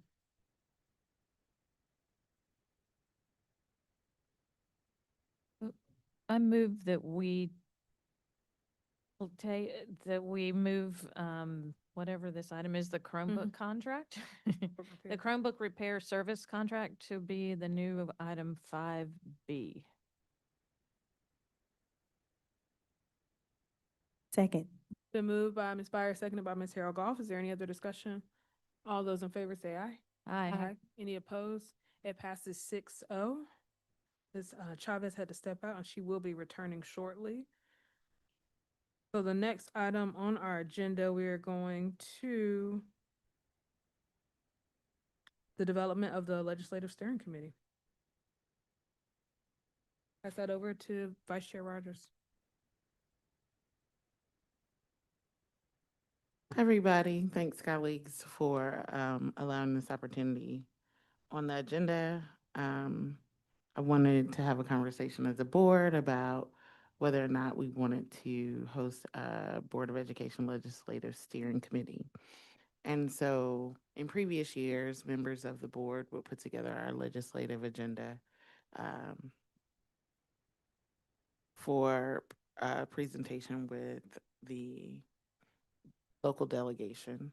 I wanted to see about our desire to get more community input, take some of that off of the board so that we are both being attentive to what's happening in the North Carolina legislature and having our constituents be involved in that process as well. So we're paying attention to what's happening and thanking them for the good that's happening, talking amongst ourselves about all the proposals that are going through or not going through the Appropriations Committee, the Education Committee, et cetera, and use community input to guide our legislative priorities. I also think it could help us in navigating the way we interact with the State School Board Association, with peer districts and their boards, as well as the Big 12 districts. So the next slide. So my proposal is that we develop a 15-member, 16-member, however many members y'all decide, legislative steering committee that has a balanced, diverse group of stakeholders who can represent various perspectives within the education ecosystem in order to shape effective legislative priorities. And so that means advocacy on all levels of the county commission, at the state level, and around what's needed for Durham students. Next slide. I put together a list of a proposal of composition, people we should do outreach to see if they would want to be a part of this work, a part of this process. They're consistently showing up and advocating for public schools. Wanted to make sure that people knew that this is a voluntary thing and not something that they are required to do, but we would like to have this sort of representation. As I was thinking this through, I've talked to some of y'all about this. I asked if anybody's interested in leading this. Ms. Harold Goff is interested in co-leading with me. And so I'd like us to continue to have conversations. I do know that we received an email just ahead of this meeting to include the Durham Association of Exceptional Durham Advocates for Exception. Didn't they change their name recently? Okay, Durham Advocates for Exceptional Children. I'm not opposed to it. I also see space if we don't want to add another person, another space, that they could also apply through lots of other spaces in this place.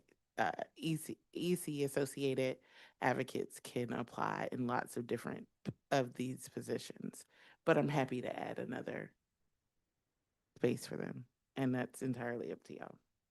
It's also possible that we may not get anybody interested in some of these designations to apply or show interest. Next slide, please. So the goal would be that this steering committee would meet at least twice with members of the Durham delegation on legislative priorities and things that are happening. And so the hope was to develop a draft legislative priority list for submission to our body in January, but it looks like we won't have our first meeting until January. But we want to be geared up and ready for when the General Assembly comes back for spring session. And then we would have asks of steering committee members to share with the greater Durham community how, when, and where to advocate for better policies that improve student outcomes for Durham students. We, social media, posts, letter writing campaigns, whatever they decide amongst themselves, is the right thing to do. A way to share talking points.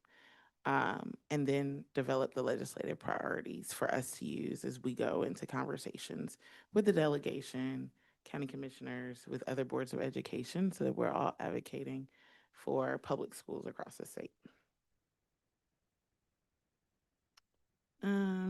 Next slide. My proposal for what is, I guess, essentially an application process is that the form would go live tonight, should we approve this steering committee, and be turned off on December 7th in order to get a solid list to board members for the agenda deadline that will be posted that Monday. And so that is a Sunday. And then the board would approve the list, because it is a committee of the board, at our December work session on the 10th. And after that, a doodle poll will be sent to all the members to schedule the first steering committee. And then we as a collective would identify the chair or co-chairs of the committee.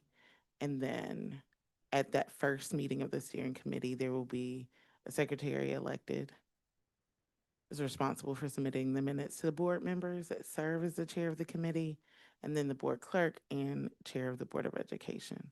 And we'll also get a calendar approved of meetings so that we can submit them to the board for approval and posting.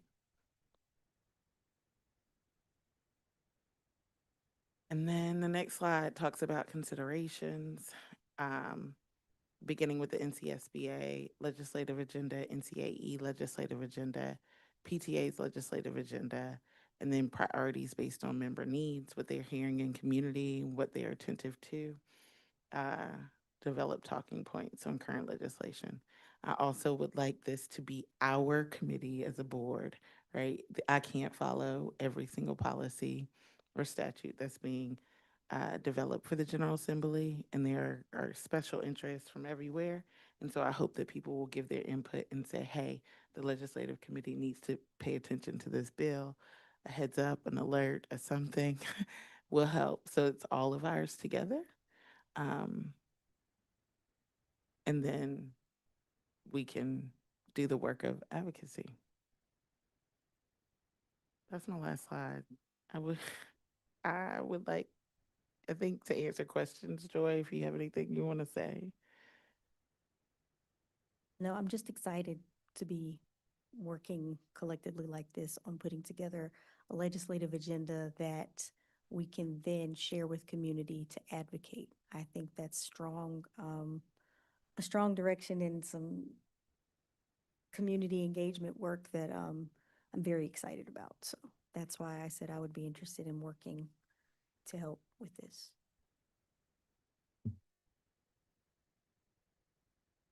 Ms. Byer.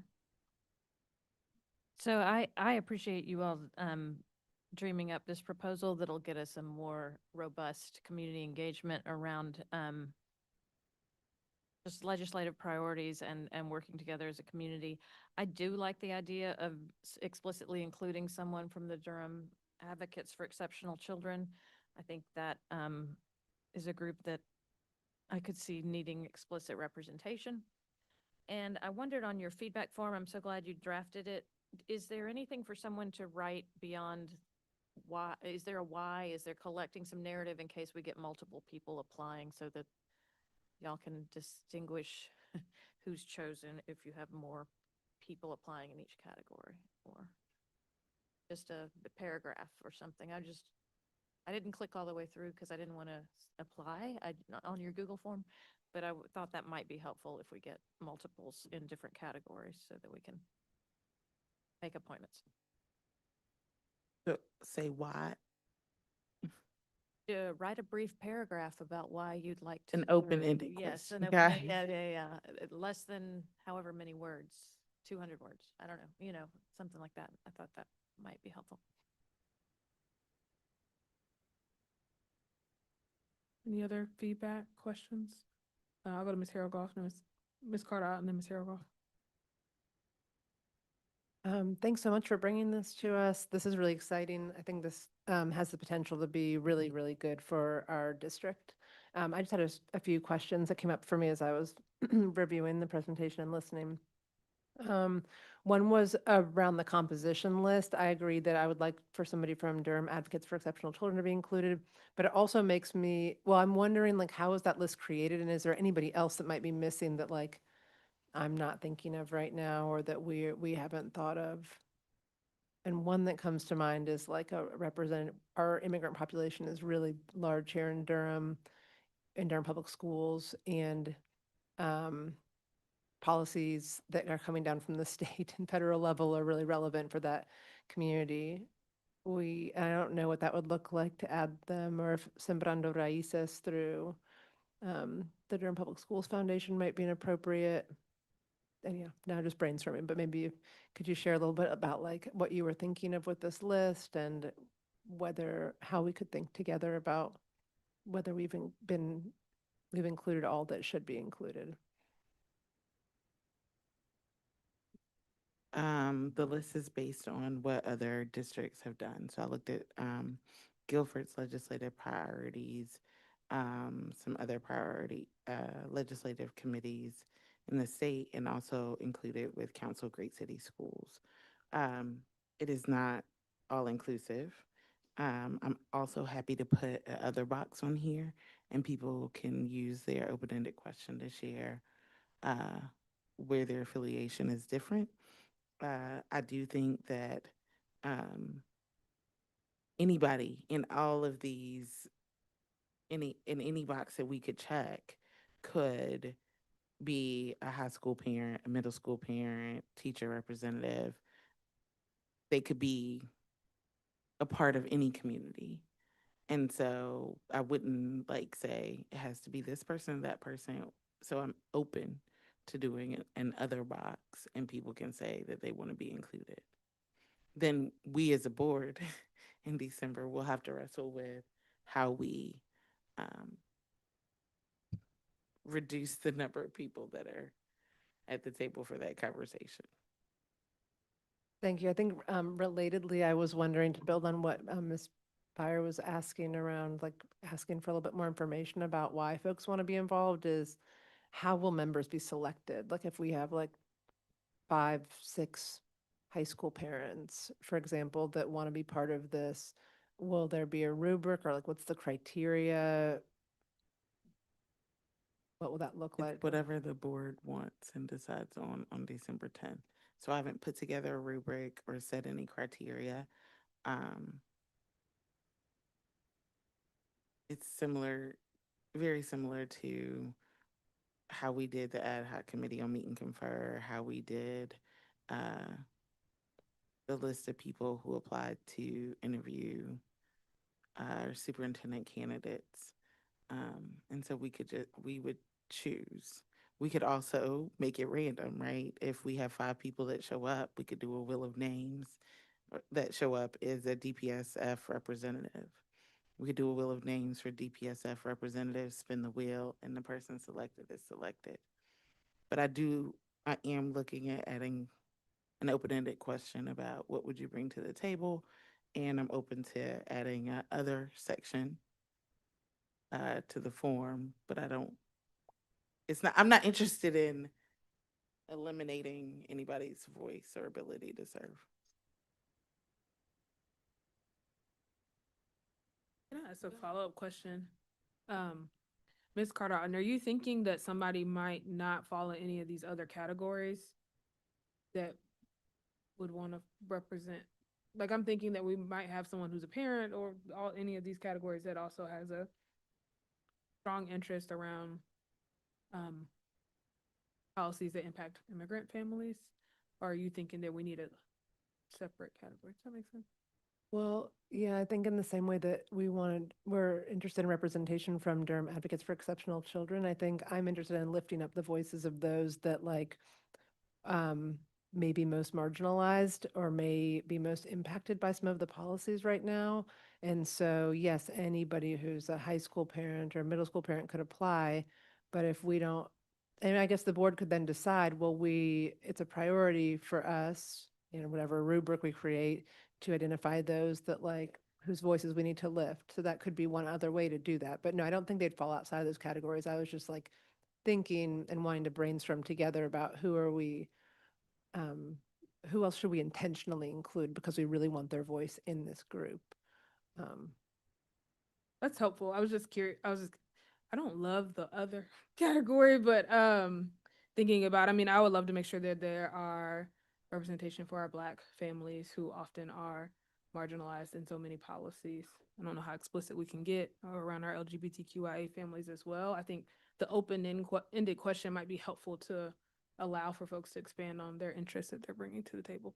Ms. Chavez. Oh, it's okay. Ms. Arrogaff.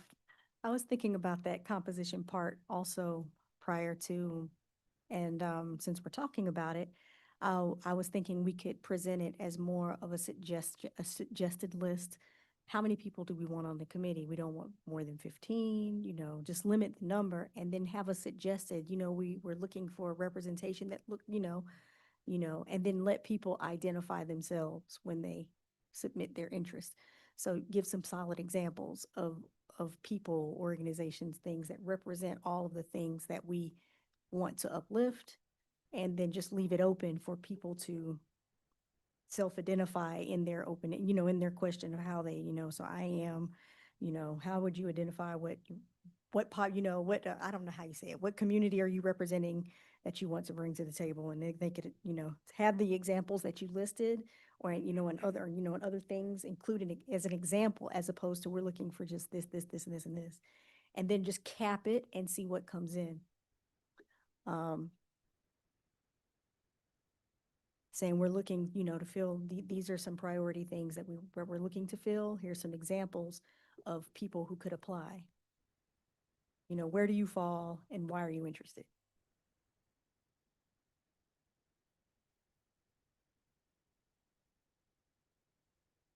Ms. Cardon. I have more questions. We developed, we have a policy that's 2230, the board committee's policy. And then we developed a new policy to create a policy committee that outlines all these details of who's part of it, how are decisions made, how do those, so as you're thinking about this, do we need a policy for this? Do we need to expand 2230 or create, because I know this board may be interested in other committees in the future. Or is this something that feels very different? What are you thinking about that and how is it, in what ways is, and why? The way that I was thinking about this is a try before you buy kind of thing, right? So let's see if it works out. Let's figure out how people interact with each other, how the advocacy is streamlined naturally, and try to create, if necessary, create policy around it. But for now, would be just a steering committee that would be like an ad hoc. Because they're not making any decisions about anything. They're just making recommendations.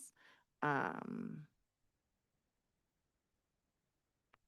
and see what happens.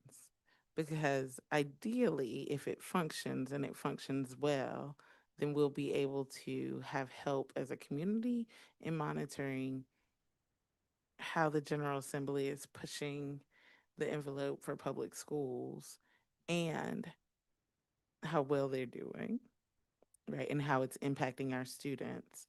But we will be better positioned to really put a policy in place that encompasses how this takes effect and is ready to go before the General Assembly goes to fall session. That makes sense. And again, I love this idea. I'm excited about it. The last thing I'll say is, as we've talked about before, when we're thinking about like who should be thinking about legislative priorities, I would love for this group to eventually be talking to other districts and other boards at other districts because there's strength in numbers. So as we're looking at advocacy at the state level, if we can band together with our folks from around the state, that would be amazing, especially if there's those that already have committees like this that you've been looking at.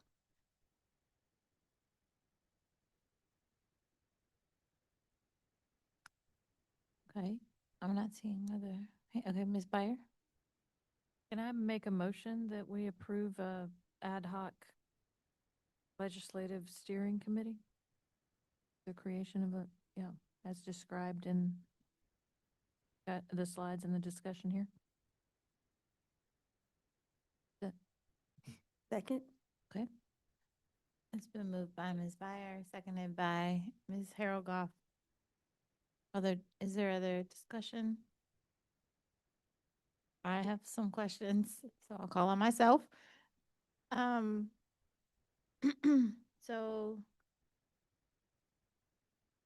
and I was listening, in the back there, but, pardon me if I missed anything. So where we have the, let's see, the list of,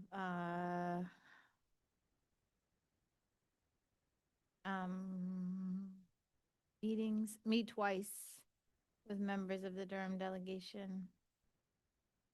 I just wanted to know when, or like per year, or what was the time bound piece of that? Also develop, when we talk about developing the priority list, I would suggest we move that to December so that we can have it ready for January. In the past, we've had our legislative breakfast, like the first week, like January, around January 5th or I thought it something. was in March. The first couple years, I believe that I was on the board, it was in the first week of January. So we're But- not planning to meet until January because we can't approve them to the work session in December. So the steering committee wouldn't be able to meet or have any basis until January because we don't want to meet during the holiday season or winter break. Remind me your first question. Oh. I knew I should have stopped you there. Yeah, yeah, anyway, meet, twice. You said meet Okay. at least twice with members of the Durham delegation. Would that be per year or Okay. per something else? This is, as we try this before we buy it, we are not committing to an additional year. So at least twice between now and June 30th. And it doesn't mean all the delegates will be there at the same time. It just means some members of the delegation, some subset of the delegation. And have you talked with members of the Durham delegation about meeting twice between now and June? Of course I have. I've talked to Senator Chitlick and Representative Hawkins about this process. Um, so I also had a question about the basis of selection. I like the idea of adding, a question for people to share a little bit more about themselves. I support adding DIAC, but I do think there are other categories of organizations. I'm fine with the other category. Okay, so my proposal around the other category is community member, please describe, to allow people Okay. to please describe themselves and Yeah. how they are connected with DPS. That's all. Because I don't like because I don't like to be othered, and I don't want other people to be othered, and Yeah. yeah. I think that's good because it allows for people from various organizations to apply and share why they, why it would be useful. Let's see. And then we'll select people by a vote? Okay, At the work session on Yeah. December 10th. okay. And was this added, can we make it so that people can check multiple categories and we can see what various boxes people fall into? We can. Okay. And then I think my last thing would be, if we try this out, then I think it's something that could be directed to the policy committee.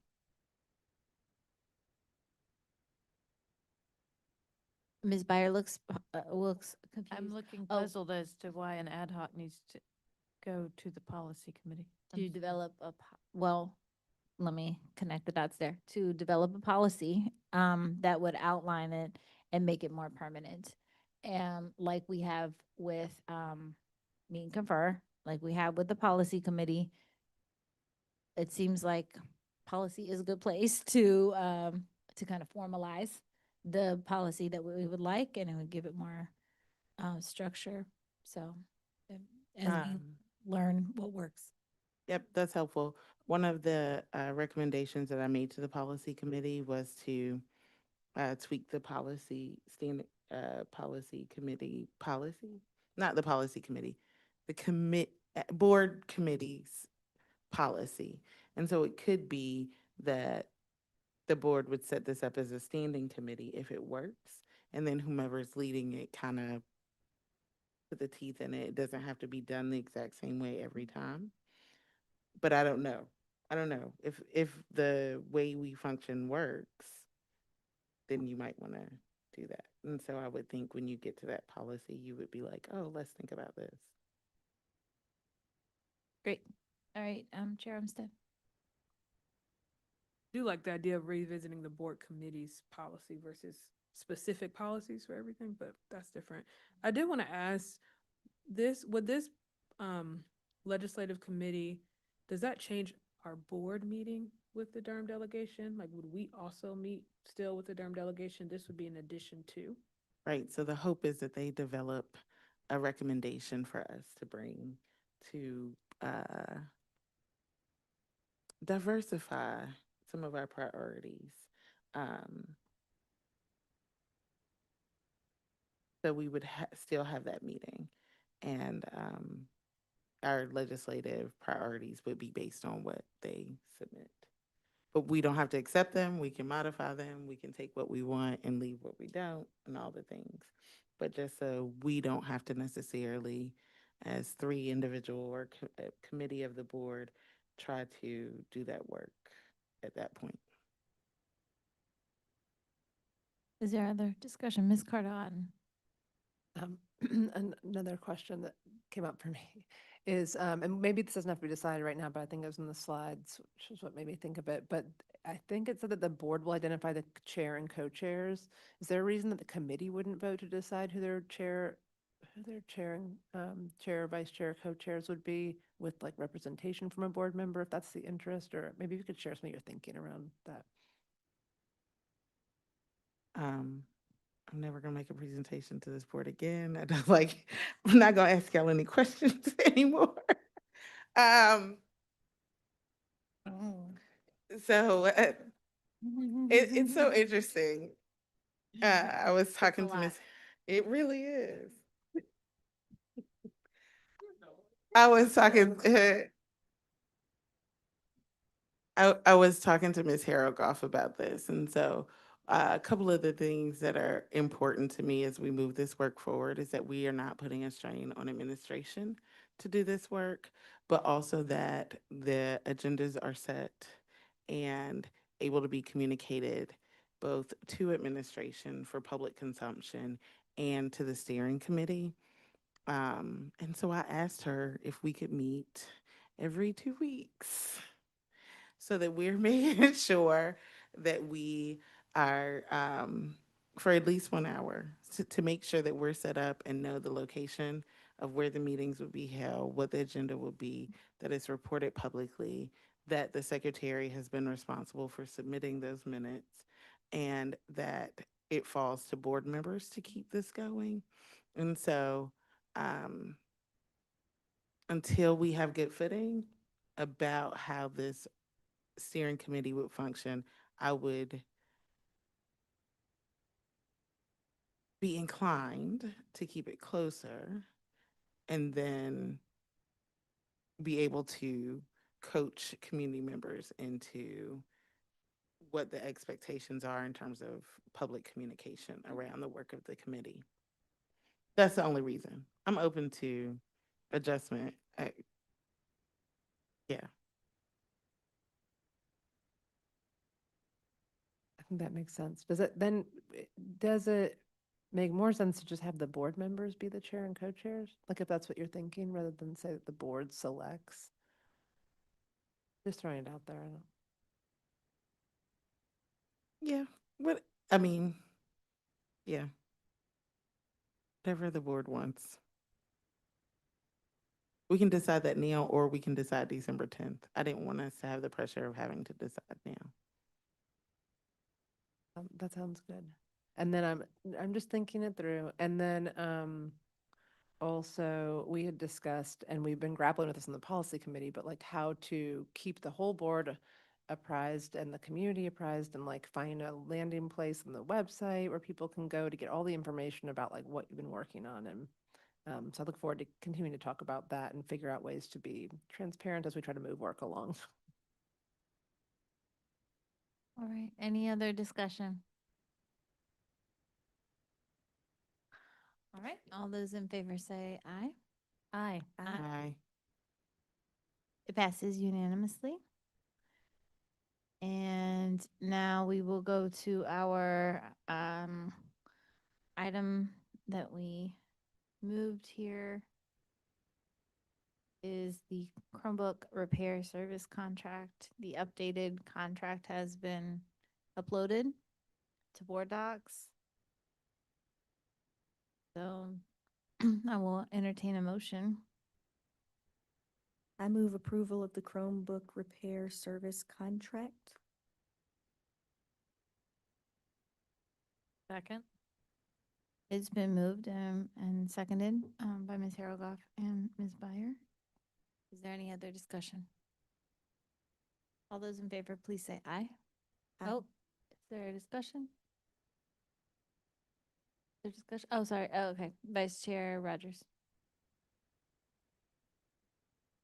Oh. This is different. It's 7 pages and not 92, the new contract.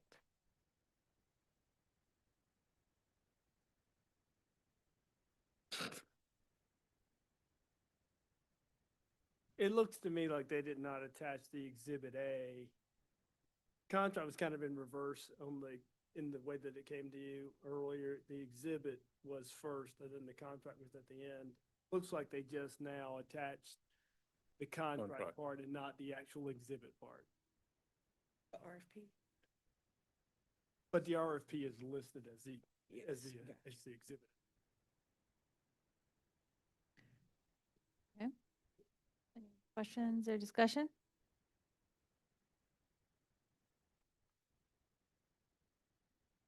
So the exhibits are referenced in 25. It says it's attached A is scope of services. Is that, I mean, they're not attached in this uploaded version, but I'm not, next, page 5, Mr. Malone.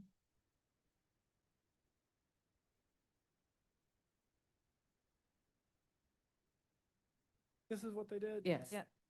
Yeah, so the exhibits are still, oh, wait a minute, maybe they didn't. So on the earlier version, the contract started on page 86. And so in the new version, they're just giving us those pages.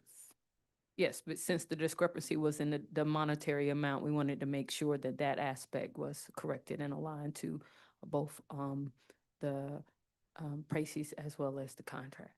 So it still remains, all those other pages will still be exactly as the same. We just wanted to make sure the dollar amount, because that was in question. So, it seems then, go ahead. Go Well, ahead, Ms. Moore. So what I thought they had done is not quite what they appear to have done. So the first time, the beginning part was really the exhibit, it was the attachment, right? So the first time, the Exhibit A appeared before you got to the contract. So they had, what was Exhibit A was first, and then you got to the page that you just referenced, and that's where the contract was. It really should have been flipped around. But by deleting that from the original five now, the exhibit doesn't appear in either location. So you are correct that the attachment, which is really the scope of the work, does not now, it doesn't appear, from what I can tell, either in 5B. It does not appear in the new 5B. So then can we have that uploaded? I mean, we need that uploaded as well. Okay. So, okay. And it seems like that can be done, but we can still approve the contract, but, okay, thank you. Thank you, Ms. Smith. Okay, Chair Armstead.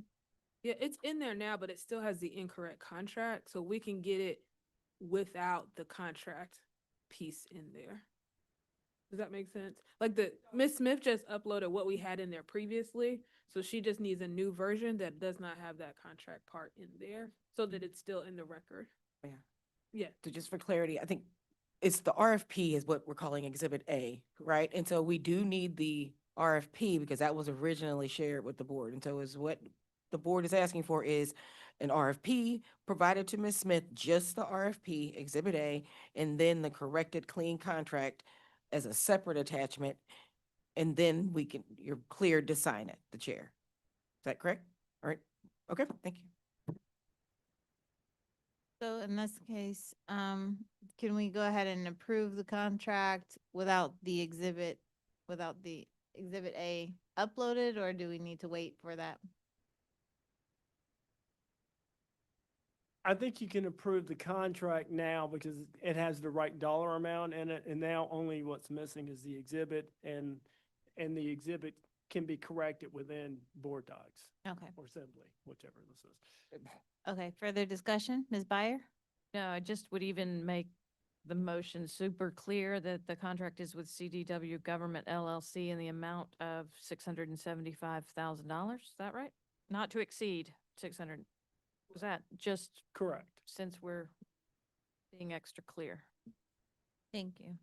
Okay, it's been, again, seconded by Ms. Byer and, moved by Ms. Byer and seconded by Ms. Harold Goff. Okay, so it has been moved by Ms. Harold Goff, seconded by Ms. Byer, with clarity there about the who the contract is with and the dollar amount. Other discussion? Okay. All in favor, please say aye. Aye. It passes unanimously. Thank you. And now the last thing here is for information only, and that's our field trips. We have an update. Chair Umstead? Yes, thank you, board. There is one additional field trip that got left off the Precies, so I want to read it into the record and then we can update it later if that's okay with you all. Durham School of the Arts Orchestra class will be going to Winston-Salem, North Carolina, November 7th through 9th, 2025. Be 3 students with 1 chaperone attending North Carolina Honors Chorus Orchestra. So they'll be able to play in a collegiate and professional repertoire. On the Precy. I apologize that was not communicated to me, so I'm glad that was there. All right. The last field trip is on the Tracy's. Oh, perfect. Okay. Okay. Okay. Thank you, Ms. Smith. So we have the correct document there with field trips, and now I'll entertain a motion. Oh, follow-up items. Summary of follow-up items. Am I looking at? Dr. King.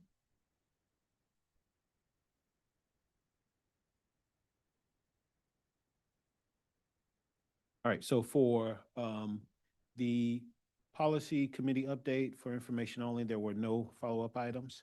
For policy 4318, student use of cell phones, the items were clarified. The opposing statements, should smartwatches are not allowed or prohibited, be in the policy.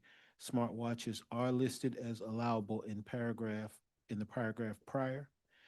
Second one was smart glasses. Add clarification about the exceptions to the rule with stipulations for appropriate use, misuse, even when IEP Plan 504 accommodation, translation, etc. allows it. Number three, middle school. Can we poll middle school principals as to how their schools are already managing the cell phone usage to ensure the policy approval is aligned with current practice, and what would they prefer and what they would prefer for November 20 Board of Education meeting? Add page numbers. Could there be a form created to self-report if a child has smart glasses, a smart glass prescription, if he also needs cell phone turned on to health links, if medical guidance recommends use, for instance, for blood pressure, heart rate, exercise, steps, etc. Require cell phones be on silent to be able to track medical features, but silent cell phone notifications. Concern was shared about if some students are allowed to use IEP smart glasses, will this violate privacy issues? That answer came that there are IEPs that indicate communication and assistive technology devices. And there was a question, if instructional support tools are part of the cell phone, could this be allowed? Then will there be a district level implementation guidance and resources provided to schools to implement for all schools? Include North Carolina legislation citation in the policy. How is language justice impacted for connecting with the school child during the day if cell phones are not accessible during the day, coupled with the need to increase access to language services? JCA, can we seek input from parents about language access who speak a language other than English, and or ask principals about the impact on their communication with families? How does translation services work for families if they need translation service from the MRC? Perhaps seek input after the policy is implemented in the spring relative to language justice. Smart glasses, request policy committee to explore further, especially if linked to IEP 504 prescription glasses. In terms of low performing school improvement plans, there was a question about how plans can be accessed in Spanish. Enrollment updates, what should we do to make sure DPS is the best option programmatically and or from a marketing perspective? And does after school program availability impact the enrollment numbers? That is all we have.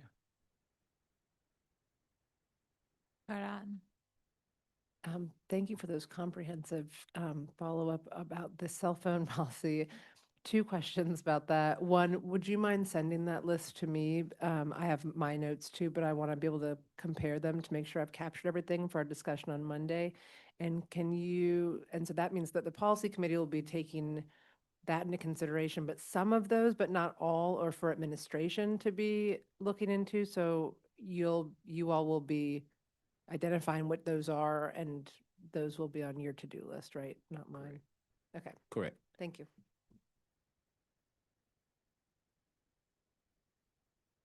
All right. So now I'll entertain a motion. Go I ahead. move that we go into closed session for the reasons stated on the agenda. Second. Okay.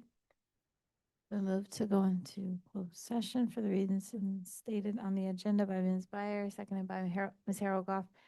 Any other discussion? All in favor, please say aye. That, it passes unanimously and we are in closed session. As a reminder, we will not return online.